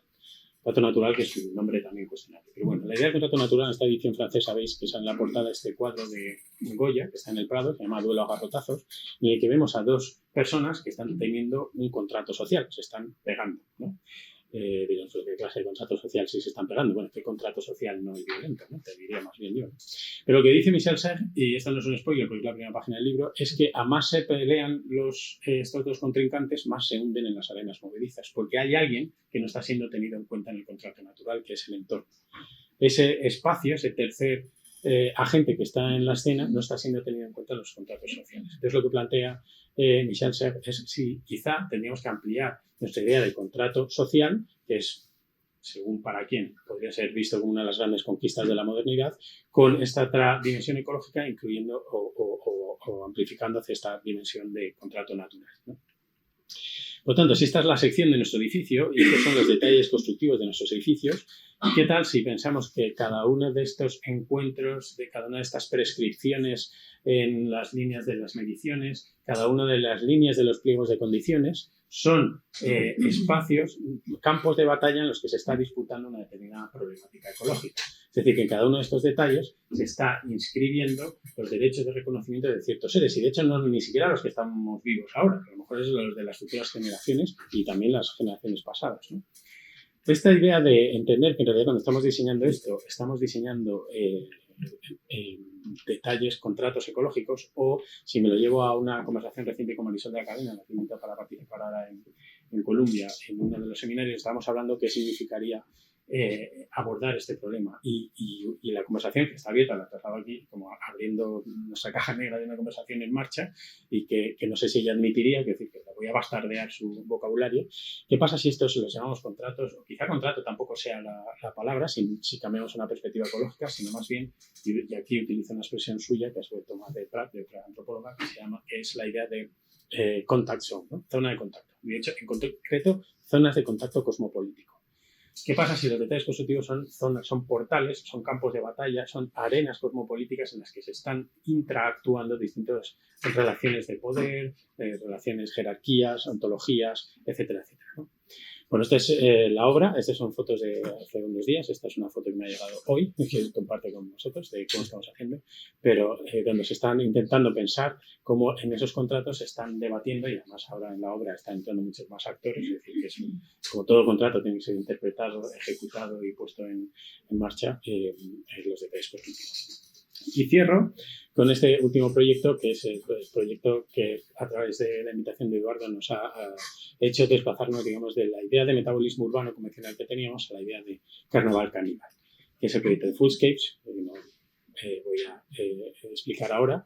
En concreto, nosotros tuvimos la suerte, yo creo, de que nos tocó el tema de digestión, que era la parte que más nos interpelaba y fascinaba, y estuvimos trabajando durante 6 meses investigando en concreto los procesos de digestión de Madrid, ¿no? Y cuando hablamos de digestión, podemos pensar que la digestión es ese proceso que se produce en nuestros estómagos en el que nuestros órganos están extrayendo los nutrientes de la comida que ingerimos. Pero en realidad, verlo así es, digamos, ver solamente una ínfima parte de todas las digestiones que están teniendo lugar en paralelo y a la vez a la digestión que están teniendo nuestros cuerpos. Y de hecho, si podemos pensar que cuando defecamos, estamos poniendo fin al proceso de la digestión, pero en realidad lo que estamos haciendo, como explica muy bien Mark Whitley en este artículo, es conectarnos a una red de de dispositivos, a esa caja tecnológica a la que aludía Eduardo en su presentación, que amplían nuestro cuerpo cibor, en eso que Eric Mendo llama la Cyber City, construyendo una especie de cuerpos ampliados, súper conectados, donde se está produciendo un metabolismo más complejo y a muchas escalas muy distintas, ¿no? También podemos pensar que cuando tiramos la basura separando lo orgánico, el papel, los envases en cada uno de sus cubos, estamos cumpliendo de una manera obediente y termina ahí la parte que tiene que ver con la digestión una vez que hemos terminado de comer. Pero en realidad ahí solamente empieza un proceso muy loco de circulación de todo tipo de procesos que tienen que ver con la gestión de los residuos alimentarios, ¿no? Pensar que solamente en Madrid hay más de 15.000 kilómetros de tuberías que tienen que ver con la movilización de todos estos procesos. Por decir uno, hay muchos otros. Por lo tanto, quizá en lugar de hablar de una digestión sin más, deberíamos hablar de una digestión de digestiones, ¿no? Que se está produciendo a la vez y en paralelo todo el rato en nuestro día a día, ¿no? Pero además, cuando participamos de los procesos de la digestión, estamos diseñando implícitamente el planeta. Y en esto conecto con la duda que os planteaba del contrato ecológico. En realidad, cuando estamos haciendo un proyecto de arquitectura, estamos haciendo por lo menos dos, porque estamos diseñando nuestro edificio y el planeta, en la medida en la que estamos diseñando las condiciones de habitabilidad a gran escala, ¿no? Aquí sucede lo mismo. Cuando estamos comiendo, la cena que iremos ahora después de comer, estamos produciendo un proyecto de encuentro alimenticio, pero a la vez se está produciendo un diseño a escala planetaria, ¿no? Y de hecho es que hay muchos estudios como estos que explican que una gran parte de los alimentos que se producen para ser consumidos acaban en la basura, y entre el 30 y el 50%, dice este informe de la FAO, y en este otro, no, este es el informe de la FAO, el anterior no me acuerdo de quién era. Este dice que si en realidad todas las emisiones debidas a los residuos alimentarios las agrupásemos en un solo sitio, entonces serían el tercer país del mundo con más emisiones después de Estados Unidos y de China, ¿no? Por tanto, las repercusiones que tienen un gesto tan absurdo como tirar la basura al cubo, están poniendo en marcha un proyecto intraescalar o terraformador, que diría Eduardo, ¿no? Bueno, así empezamos esta investigación. Estuvimos visitando las plantas de tratamiento de residuos de Madrid, que son las más potentes de Europa, depuradoras, bancos de alimentos, asociaciones de vecinos que se encargan de gestionar la circulación de alimentos, procesos que tienen que ver con activismos vinculados a los plásticos y microplásticos. Bueno, hicimos miles de visitas y entrevistas de este espacio y a más evolucionamos la investigación para intentar comprender mejor cómo era el metabolismo urbano de Madrid, menos estábamos entendiendo el proceso. Es un proceso muy complejo, lleno de cajas negras, lleno de procesos políticos. No olvidemos que Los Sopranos, su negocio es la basura. Pero en realidad nosotros pensábamos que estábamos investigando esto y en realidad lo que estábamos investigando era esto. Y de hecho empezamos a ver cómo estos otros lenguajes, nosotros empezamos trabajando con lenguajes muy analíticos, pero el lenguaje de la teratología nos ayudaba más a entender este proceso. Es decir, ¿qué pasa si en realidad entendemos que todos esos procesos esa digestión de digestiones, esa infraestructura de infraestructuras que está teniendo lugar ahí, en realidad es una especie de criatura? De hecho, es una criatura que tiene una especie de inteligencia propia, que va más allá de la inteligencia humana y que está operando de una manera en la que es prácticamente imposible pararlo, ¿no? Cuando visitábamos el Centro de Tratamiento de Residuos de Valdemín Gómez, nos decía el director, con mucha razón, decía, sí, yo entiendo a los vecinos, los activistas, pero que a mí todos los días me llegan, no sé cuánto, ya no me acuerdo cuántas miles de toneladas ahí, ¿qué hacemos con ellas? Que sí, vamos a pensar, pero mientras tanto tenemos que digerir todo esto, todos estos procesos, ¿no? En ese momento empezamos a entender que lo que estábamos trabajando era con otra cosa. Teníamos que aprehender esta especie de criatura metabólica extraña, donde además la representación, y nosotros nos estamos sumando a este juego de representación, sea un elemento fundamental. Pensad que, por ejemplo, en Mercamadrid, en el espacio de los mercado central, donde se distribuyen todos los elementos de Madrid, los temas de representación con la alimentación son fundamentales. Hay desde raleras que colocan colores de manzanas que hacen que una manzana se convierta en un residuo alimentario solamente porque, aunque esté en perfecto estado, no cuadra con un color, O que haya una línea pintada en el suelo dentro de la cual si esta manzana está a este lado es un alimento y si está a este otro lado es otro alimento. Por eso el tema de cómo representamos los procesos o entender que esta criatura además juega a muchos niveles con muchas capas de representaciones era fundamental, ¿no? Y lo podréis ver en la película también, que es un tema fundamental de las representaciones de comidas que salen allí. Así que tuvimos que trabajar como en dos niveles metodológicamente hablando. Por un lado, esta especie de cosmogramas que explican todas las infraestructuras, en concreto detectamos 17 infraestructuras en Madrid, formales e informales, que están operando, que van desde infraestructuras simbólicas a infraestructuras supermateriales. Y estos otros cosmogramas materiales, este es el mismo, en realidad es el mismo cosmograma. Este y este son el mismo, donde hemos sustituido cada uno de esos nodos por sus arquitecturas. Por ejemplo, aquí este es Valdemín Gómez, esta zona. Aquí estos son los digestores, la red de digestores, que son edificios de 6 plantas sin ventanas que están constantemente digiriendo residuos orgánicos de alimentos, ¿no? Esta era caca, eso era caca. La criatura a la que estábamos enfrentándonos se llama caca. Y esa caca tenía este cuerpo de cuerpos gigantesco, intraescalar, que está formado, a veces tiene el tamaño de una amiguita de pan y a veces tiene el tamaño de un territorio entero. Además, cuanto más grande es, muchas veces menos visibles. Las grandes infraestructuras de tratamiento de residuos alimentarios permanecen completamente invisibles en el imaginario colectivo, ¿no? Esta película, que fue el encargo que realizamos junto al artista María Jerez, trabaja precisamente con esa idea. Se llama Caca, un carnaval del carnaval caníbal, y que se incorporaba, se sumaba junto a los otros diagramas que se incorporan en el catálogo de la exposición, se incorporaban a ese juego de representaciones, especie de juego de espejos rotos que multiplicaban en la que se multiplica Caca, porque lo paradójico es que esta criatura, que se llama Caca, es más invisible cuanto más se representa. Cuanto más visible, en realidad más desaparece. Pero en realidad entendimos muy rápidamente que caca es un cuerpo situado, o sea, esta criatura metabólica tiene, digamos, su cuerpo es muy distinto si estamos hablando del llamado sur global o si estamos hablando del llamado norte global. Incluso las respuestas a las maneras de abordar o gestionar las problemáticas que genera caca son completamente distintas si te lees las normativas de un país como Suecia, que están muy centradas en tecnología y en soluciones tecnológicas, a si te vas a un país como Nigeria. Que los procesos, las problemáticas tienen desde luego no tienen el mismo nivel de problema o el problema está en otro foco, ¿no? Por lo tanto, hablar de esta criatura implica siempre estar situado en el momento en el que se está hablando. Y así es como concluimos que este gesto es un carnaval caníbal, que eso es caca, ¿no? Es un carnaval porque los procesos de gestión alimentaria es una especie de coreografía gigantesca que van desde personas que todos los días repetimos la misma coreografía de tirar los alimentos de la basura al cubo, camiones que van como una sucesión, así que cuando vas llegando a los plantas de tratamiento lo vas haciendo como una procesión casi religiosa que van llevando los alimentos, a los restos de alimentos a la planta de tratamientos, cuerpos que se sientan ceremonialmente en los cuartos de baño todos los días para defecar, ese proceso de carnaval que está desplegándose de manera constante y que es prácticamente imposible de frenar.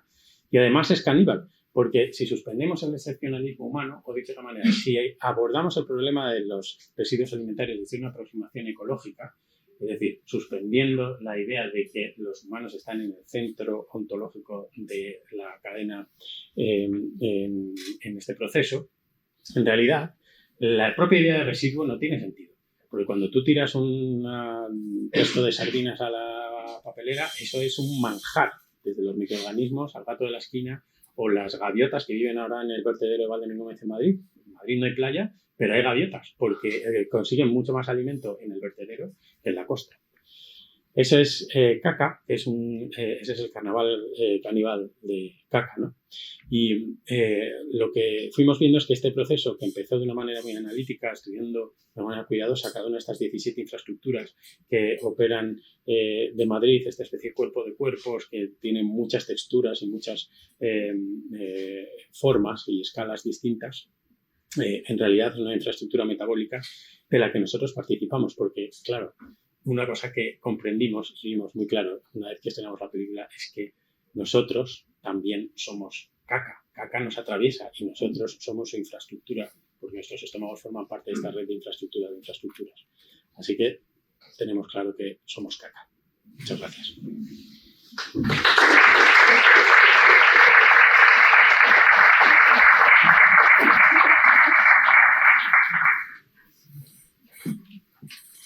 las luces para compartir.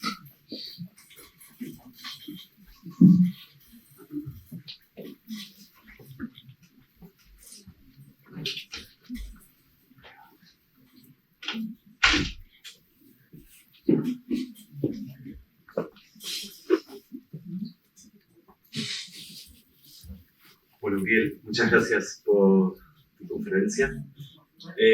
Si les parece, ahora tenemos unos minutos para dialogar un poco, hacer preguntas o comentarios. No sé si alguno tiene el primero. Un poco lo que te quería preguntar, creo que pasaron 10 años desde la última vez que te escuché acá en Buenos Aires. Y me acuerdo que en ese momento que habían venido de visita, no me acuerdo bien el motivo del taller, una de las cosas que se había conversado era el interés que veían ustedes en cierto modelo de arquitecto que existía en ese momento en Buenos Aires, que se iba generando como autoencargos y que se le daba la posibilidad a gente muy joven de hacer obra y cómo se iban desarrollando. Y me preguntaba un poco cómo era un poco la experiencia de ustedes en ese sentido. Cómo a lo largo del tiempo, cómo lograron tener esta injerencia de tener diálogo con la administración pública, de trabajar con artistas, de trabajar en museos, cómo hicieron para correrse de esa situación más pasiva de un estudio de arquitectura que solo son cursos o solo da clases a toda esta red de actores que fueron un montón los que fueron mostrando.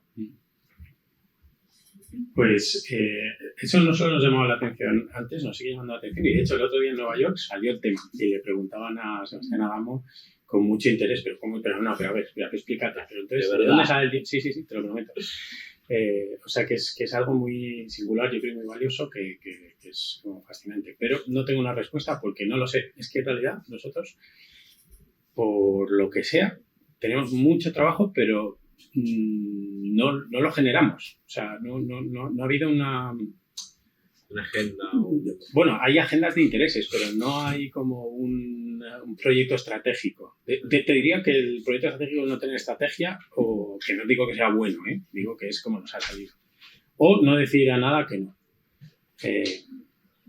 O sea, hemos hecho puertos de baño y trozos de ciudades. Y en ecología, planetas. Pero no te sé responder porque ha sido un poco como ha salido. No ha sido algo como diseñado. No, está bien. A mí me interesa porque es como una manera para ciertos estudiantes o practicantes jóvenes que es como una forma difícil de empezar a actuar. Quizá lo que sí hay, ahora que lo dices, lo que sí hay es un diálogo muy constante con muchas otras disciplinas. Y luego con la sociología y la filosofía muy fuerte, y la antropología, con las artes, con el arte en general muy fuerte, y con las artes vivas en particular muy fuerte. Y eso sí que es muy enriquecedor, porque yo creo que con muchas de estas personas aprendo más de arquitectura, paradójicamente, que hablando con arquitectos. Que aprendo también, pero a lo mejor aprendo más de artes vivas hablando con arquitectos eso sí. Entonces eso nos ayuda mucho pues a lo mejor a compartir vocabularios o a intereses o algo así. A lo mejor eso sí. Pero tampoco es consciente, o sea, es que realmente estamos como cómodos ahí, como en ese espacio. Buenísimo. No sé si hay alguna pregunta, audiencia o comentario. Tímidos. O capaz quedaron todos en un loop mental con X. La paso esta diapositiva. Se relajen. Sí, yo creo que esto es mejor para pensar, reflexionar. Hola, Uriel. Acá soy. Martín. Siguiendo un poco la pregunta, o invirtiendo la pregunta de Javier, noto un poco por la producción de una muestra y por el conocimiento lejano de algunas oficinas madrileñas, hay una producción en Madrid específica, no sé si se expande en toda España, creo que sí, de un carácter más intelectual de la disciplina, una disciplina que se abraza a otras disciplinas, como acabas de decir, y que atraviesan el campo del profesional, no estrictamente en la producción edilicia. ¿Tenés alguna razón o un pensamiento respecto del por qué? Para mí es muy particular la escena madrileña, con algunas expansiones a los catalanes que están por acá, pero nada, tenía ganas de escuchar un poco sobre eso. Sí, yo creo que aquí podría estar ahora mismo un arquitecto de Madrid con una posición completamente distinta a la que yo he planteado aquí. Y además no me parece peor ni mejor, que es diferente. Yo creo que Madrid, o sea, en realidad Madrid es una ciudad con muchas escuelas de arquitectura y muy poca planificación estratégica. O sea, estamos rozando ya los índices de algunas ciudades de Europa, que es muy loco el número de habitantes, de arquitectos por habitantes que hay. Entonces hay mucho de todo. Quizá esos son en los que tú estás pensando ahora, pero yo creo que podría haber un ciclo aquí paralelo de gente, no sé qué pensáis vosotros, de que podían hablar justo de lo contrario. Que sí que hay 4 gentes que tienen ciertos intereses y a nosotros nos interesa más hacer edificios. Que nosotros también hacemos, quiero decir que no es una cosa como que neguemos. Pero, es decir, te voy a responder de otra manera. Creo que son minoría la gente que trabaja de esta manera. En relación o sea, en números. Mi impresión. Y tampoco es bueno ni malo. O sea, no lo digo como dicen, somos la minoría de la resistencia ni nada así. No sabemos trabajar de esta manera. No es que me parezca que tengo más valor que una persona que solamente hace edificios y no reflexiona. De verdad que no veo por qué hay que competir en eso.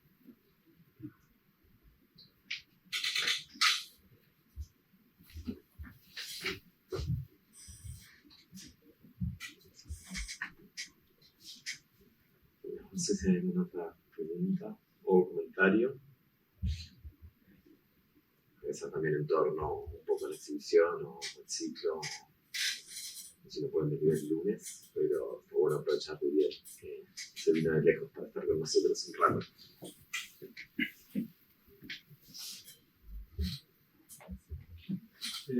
Un poco sumando con la conversación, la pregunta que hago a Martín y a la polarización, ¿no? que generaba respuesta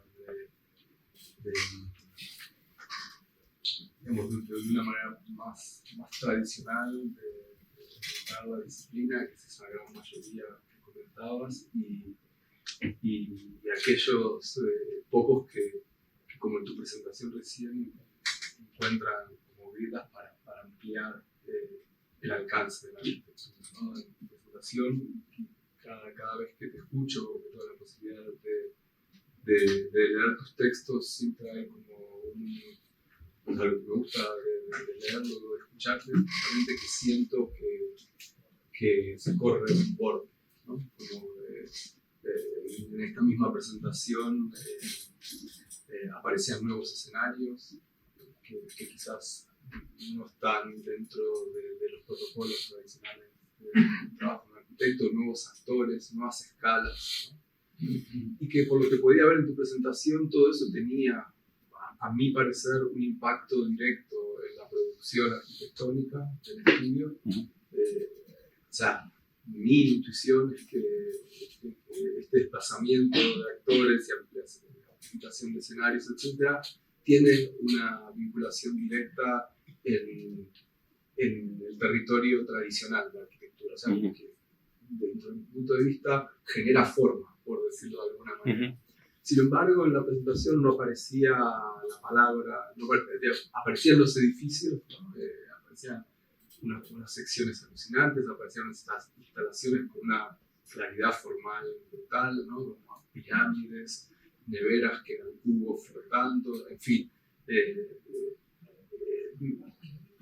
Respecto a esa omisión, o por ahí simplemente porque la energía está puesta en aquello de lo cual más me gusta, por otro lado, que es el desplazamiento del campo, quería preguntarte si en realidad vos tenías fe en que esta nueva perspectiva o esta amplificación del campo tenía una consecuencia en términos formales espaciales.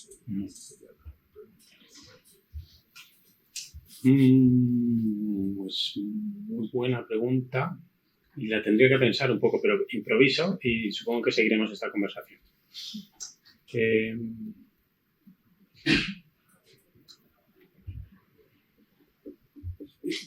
Yo no sé si nosotros estamos desplazando un borde, no lo sé.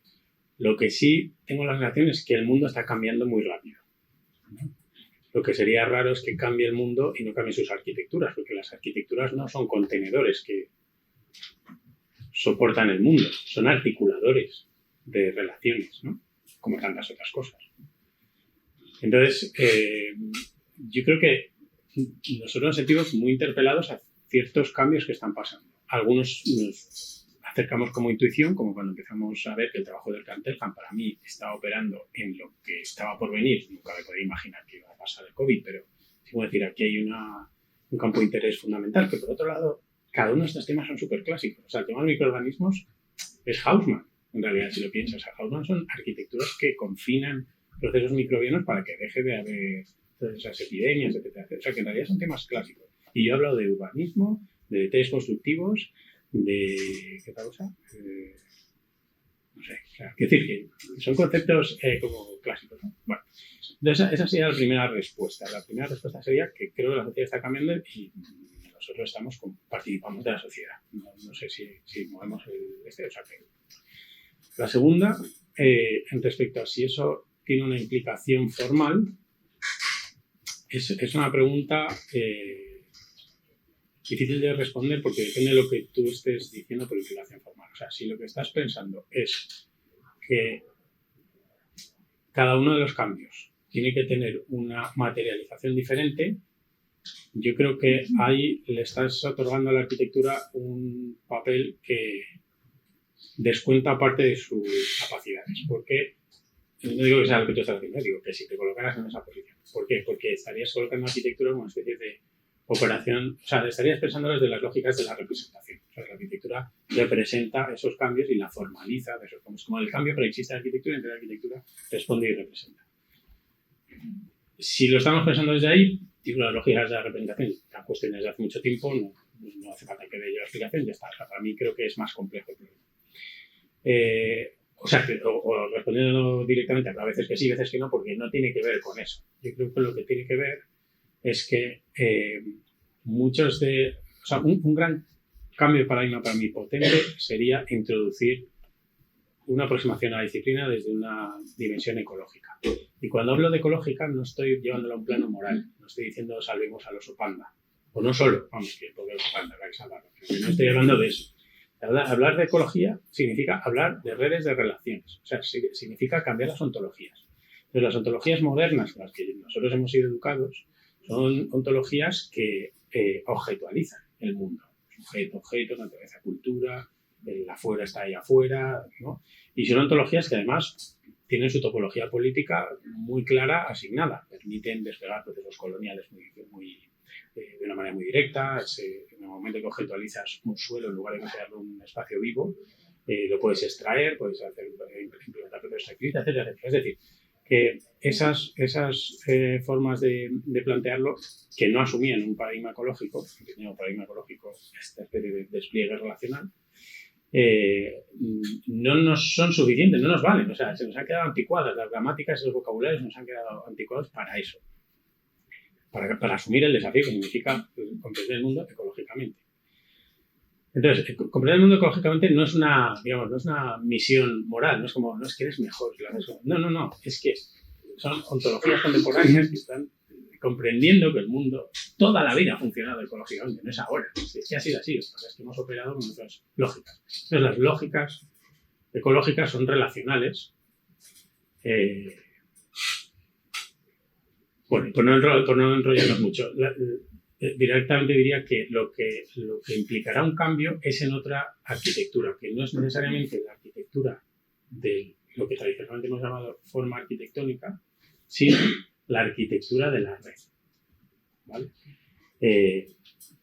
Esa es otra arquitectura que se despliega siempre en esos contratos ecológicos,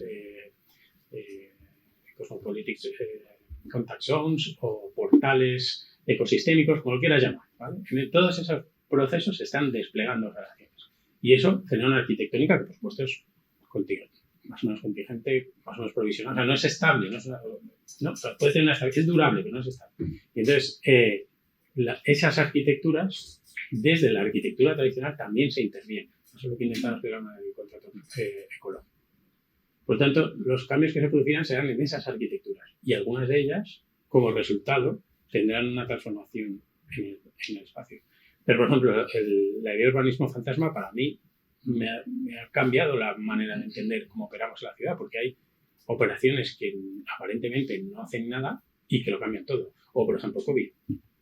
El COVID fue un momento en el que los edificios ya no valían, porque es que se te cuela adentro, no importa, es una epidemia, o sea, estamos hablando de escala microbiana. Entonces los urbanismos cambian. La manera de entender el dentro-fuera ya estaba desafiada, ¿no? La retórica viejuna que nos ha enseñado la escuela de que el interior, exterior y todo ese rollo, eso ya estaba muy desafiado, pero que ahí ya como que tuvimos la prueba aquí delante, ¿no? Entonces, creo... ¿He respondido tu pregunta? Más o menos. Lo seguimos. O sea, no. Tenemos una consulta. Claro. Los festivales de verano estamos haciendo. Sí, dale. No, es cortito.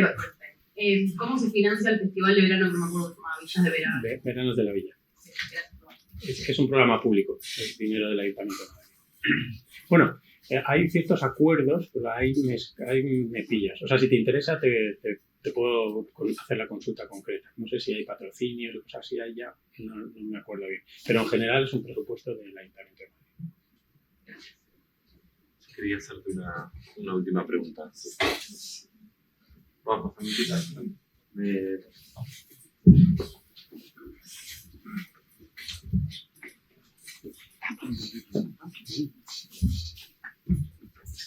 Bueno, muchas gracias por la charla. No, creo que el trabajo está muy atravesado por la politicidad también, por llamarlo de alguna manera, o tiene como mucha conciencia del rol político de la arquitectura. Y nada, en los últimos años creo que hubo mucha reacción a muchos de los discursos que están imbricados en el trabajo, y me intriga si, creo que también en la muestra o en los trabajos más en general que están que vino como con la Cámara de Españoles, que me intriga un poco si esos cambios como en el escenario global de alguna manera contaminan el trabajo. Creo que ya es algo que viene pasando hace varios años, como que hay una reacción abierta a tener visiones políticas tan abiertas. Creo que se ve más que nada en el trabajo en lo ecológico. Creo que hay mucha reacción en relación a eso, y me intriga si crees que eso afecta el trabajo en algún punto. A ver, hay muchas maneras de responder a esta pregunta. Primero, como por aclarar términos, debemos distinguir entre política y político. O sea, la política entendido por la articulación formal de temas políticos a partidos, parlamentos, sindicatos, todo eso se considera lo política. Y lo político sería lo que articula un nosotros complejo colectivo, entendiendo que nosotros es una palabra que la arquitectura tiene una dimensión que afecta a lo político, para mí es ultra obvio. De hecho, la conferencia anterior que yo di en esta universidad se llamaba Desplegar las capacidades políticas de la arquitectura, que tiene que ver con unos trabajos que he hecho con Fernando Domínguez Rubio que planteaban eso.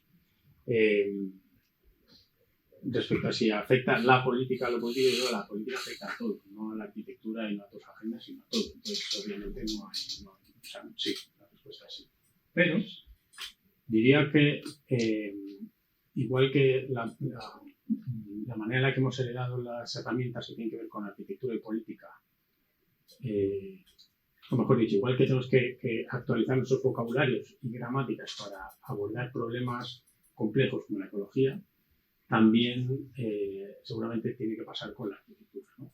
Perdón, la política. Entonces, a mí me interesan mucho los planteamientos, por ejemplo, de Isabel Stengers cuando plantea un palabra que es cosmopolítica, en el que por un lado, digamos que deja de manifiesto que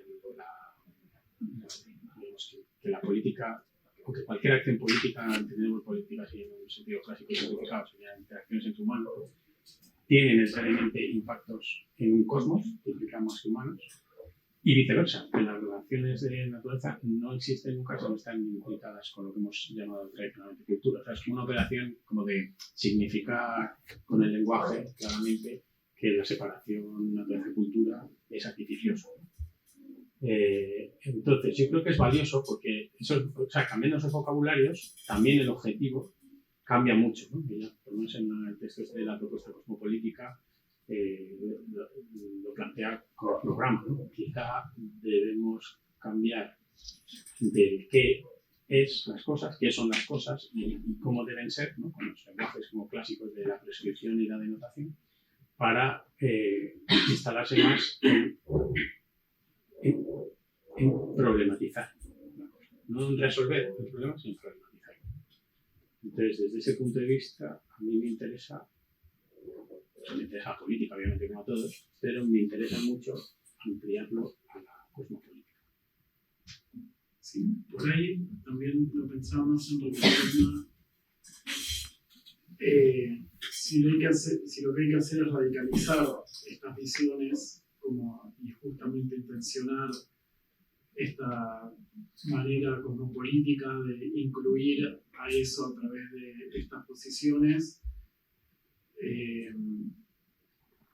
o si se ve atravesar, justamente creo que el escenario como está siendo más radical desde el otro lado también, como desde visiones que reaccionan a eso. Y lo digo también en el campo como de la cosmopolítica, como de cómo se da en el escenario cotidiano, no tanto en la política partidaria o representativa. Creo que ya tiene representación, que ya opera ahí, pero eso, que creo que un poco lo respondiste, que es como intensificar en convertir estas posiciones en una manera de incluir esas posiciones, creo, o de transformar a través de eso. Pero no sé, también la pregunta iba en relación a eso, si este caldo que creo que es cosmopolítico también, pero creo que afecta de alguna manera el trabajo, como, ciertas reacciones ahí, acá, como en el discurso y en cómo es mismo las vidas de las cosas, los animales, las arquitecturas, las formas que toman, las maneras en las que se relacionan. Sí. Bueno, es que estoy muy de acuerdo con todo lo que dices. Lo que pasa es que por insistir, a un riesgo de parecer pesado en el argumento, y por abordarlo desde un lado afirmativo, no desde la negatividad, sino desde intentándose afirmativo.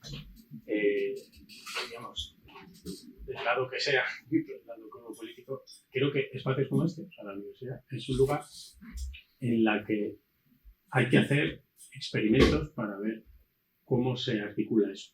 Porque, insisto, que lo que plantea la propuesta como políticas es que vamos a sostener un momento los juicios cerrados y las verdades absolutas.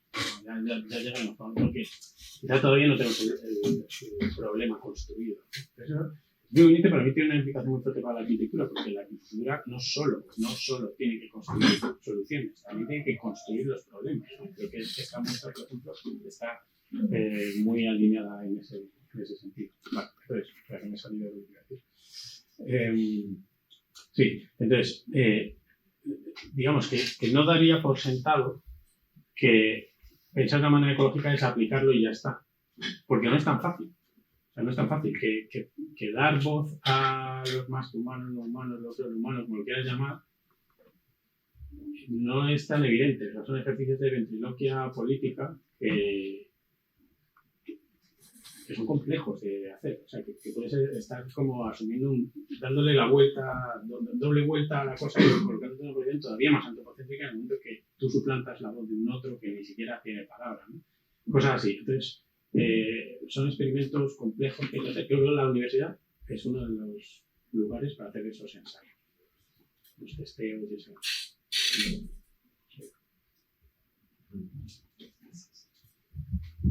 Uriel, quería hacerte una última pregunta sobre la permanencia. Algo que siempre me llamó la atención del trabajo de ustedes, de siempre, en todas estas animaciones que hacen con Miguel de Guzmán, esta arquitectura como que siempre es dinámica. Y cuando mostraban el corte del edificio de vivienda con los espacios compartidos atrás, estaba buenísimo y había detalles y un montón de temas. Me parecía sorprendente la cantidad de cosas que hacía el edificio, ¿no? Incluso vos en un momento lo dijiste, que no lo entendí bien, de los porcentajes de área que están subutilizados y demás. Y quería saber un poco más de eso, porque sí siento que demanda, es como una arquitectura que está haciendo muchas cosas, demandándole mucho al usuario también. O sea, demandando un usuario activo que riega las plantas, que habla, que ventila, que comparte, que comunidad, que me sale una dicotomía que no sé si es operativa para algo, pero ¿qué pasa con la permanencia? Con alguien que quiere estar como tranquilo, no engaged, no regando las plantas con el compost del barrio. ¿Cómo ves eso? Solo para poder conversar. No, o sea, esta pregunta me parece súper importante, te agradezco mucho y también imagino que va a dar para más conversación, porque es un tema, ¿no?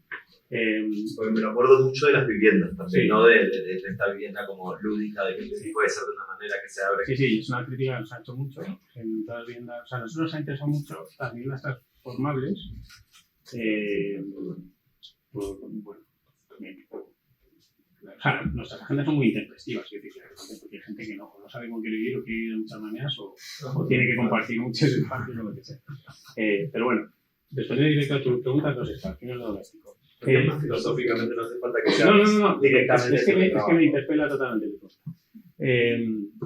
Nosotros en dos proyectos encontramos dos situaciones que eran casi antagónicas intentando buscar lo mismo. Uno era Bidomestic, que es un proyecto que está pensado como un teatro, como un teatro, bajan, suben cosas, tienes poleas, y esa apela a un usuario activo. Bueno, activo hasta cierto punto, porque esto también lo dice mucha gente, es como, es que yo no quiero vivir en esa casa haciendo de todo, es que a ti no teníamos esa casa, ¿sabes? Una casa mucho más tranquila. Por un lado. Por otro lado, digamos que la estrategia arquitectónica en términos de flexibilidad, que a nosotros nos interesa la flexibilidad, no es que quepan más camas, lo que nos interesa la flexibilidad es la potencia. O sea, que tu vida no es estática, tu vida cambia. Por mucho que quieras tener una vida estática, tú vas a cambiar, tu movilidad va a cambiar. Entonces, que el espacio doméstico te acompañe en esa flexibilidad, o sea, que no sea un impedimento, ¿no? Bueno, dicho eso, en Bidomestic cambias las cosas si las quieres cambiar, si no, no. O sea, que no hay una obligación, está ahí para acompañar. O sea, no hay una obligación. Dicho eso, cuando decimos Poqueto, ahí lo que es por la configuración arquitectónica de la cosa, aunque hay algunas cosas que se mueven mucho menos, digamos, es menos mueve, pero sin embargo es súper flexible. De hecho, lo hemos visitado hace poco y el tipo que la tiene ahora, la tiene un poquito. Yo digo un Poqueto es esta, mira.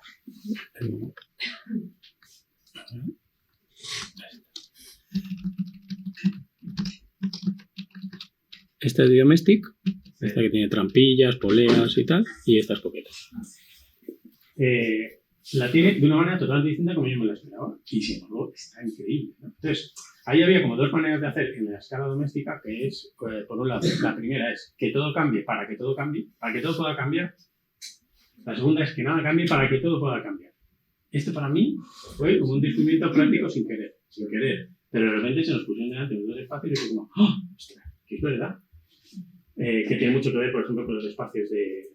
Esto hemos hablado un montón con... Bueno, de hecho, esta te puedo responder mejor Marcelo, ¿no? Hemos hablado un montón con espacios indeterminados, con espacios con escalas ambiguas, ¿no? Todos estos trabajos de se llaman Chicago, etc.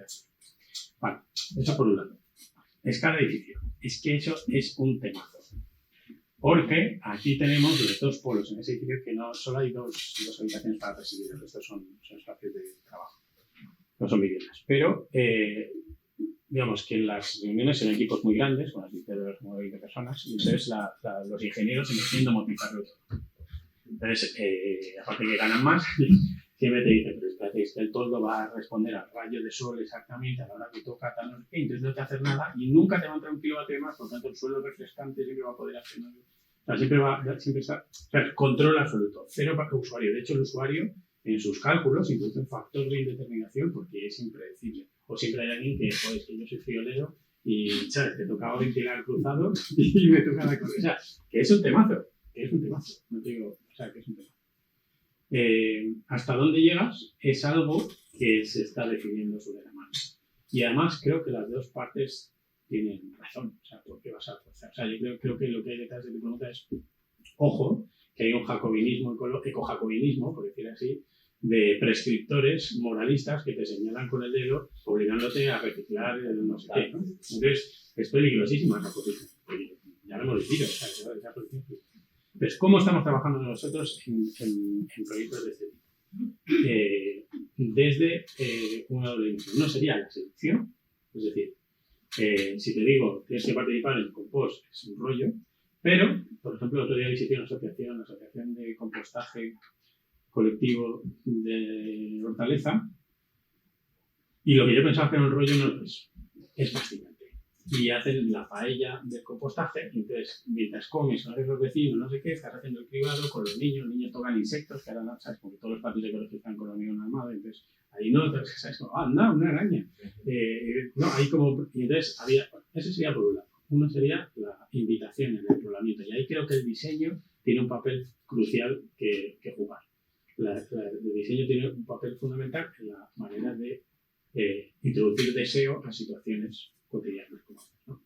Y el otro es una cosa que llaman something nudge, que son las nudge, significa como colar, ¿no? Es un libro que escribieron como en 2015, 13, por ahí, y que tuvo mucho impacto. Gente como Obama y su equipo de economía o gente del Reino Unido en ese momento empezaron a incorporar estas estrategias de nudge. ¿Qué significa nudge? Nudge significa diseñar situaciones espaciales en las que se toman decisiones. Entonces, cuando haces un nudge es cuando acordamos que hay una decisión que es más, ¿cómo decir?, favorable para la colectividad que suceda y diseñas un ambiente para que eso pase. Por ejemplo, el nudge clásico con niños como ejemplo es el urinario de los chicos. Un experimento en el aeropuerto de Schiphol, donde se coloca la típica pegatina de una araña o una liana en el urinario, ¿no? Eso es un nudge. Es decir, nadie te está dando una instrucción, pero todos concordamos en que es mejor que los chicos no hagamos pis fuera del urinario, ¿no? Hay más limpio, tiene que trabajar menos una persona de limpieza, etc. Bueno, esa configuración, si quieres, de esa arquitectura, ese pequeño diseño del espacio que altera la interacción con el usuario, operando con los sesgos de conducta, es decir, que la gran mayoría de los chicos apuntan a la diana, hace que se quede más limpio el patio.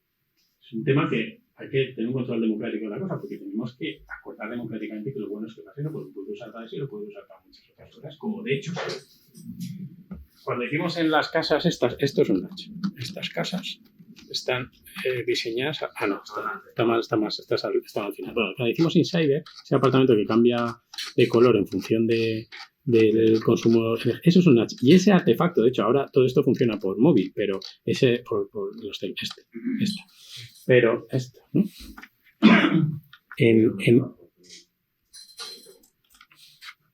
Esto ahora lo tienes en tu teléfono, pero esto entonces no existía en smartphones. Entonces, en ese momento, el gobierno británico se llamaba Watson, es un dispositivo que traduce tu consumo energético a códigos cromáticos y a los euros que estás gastando.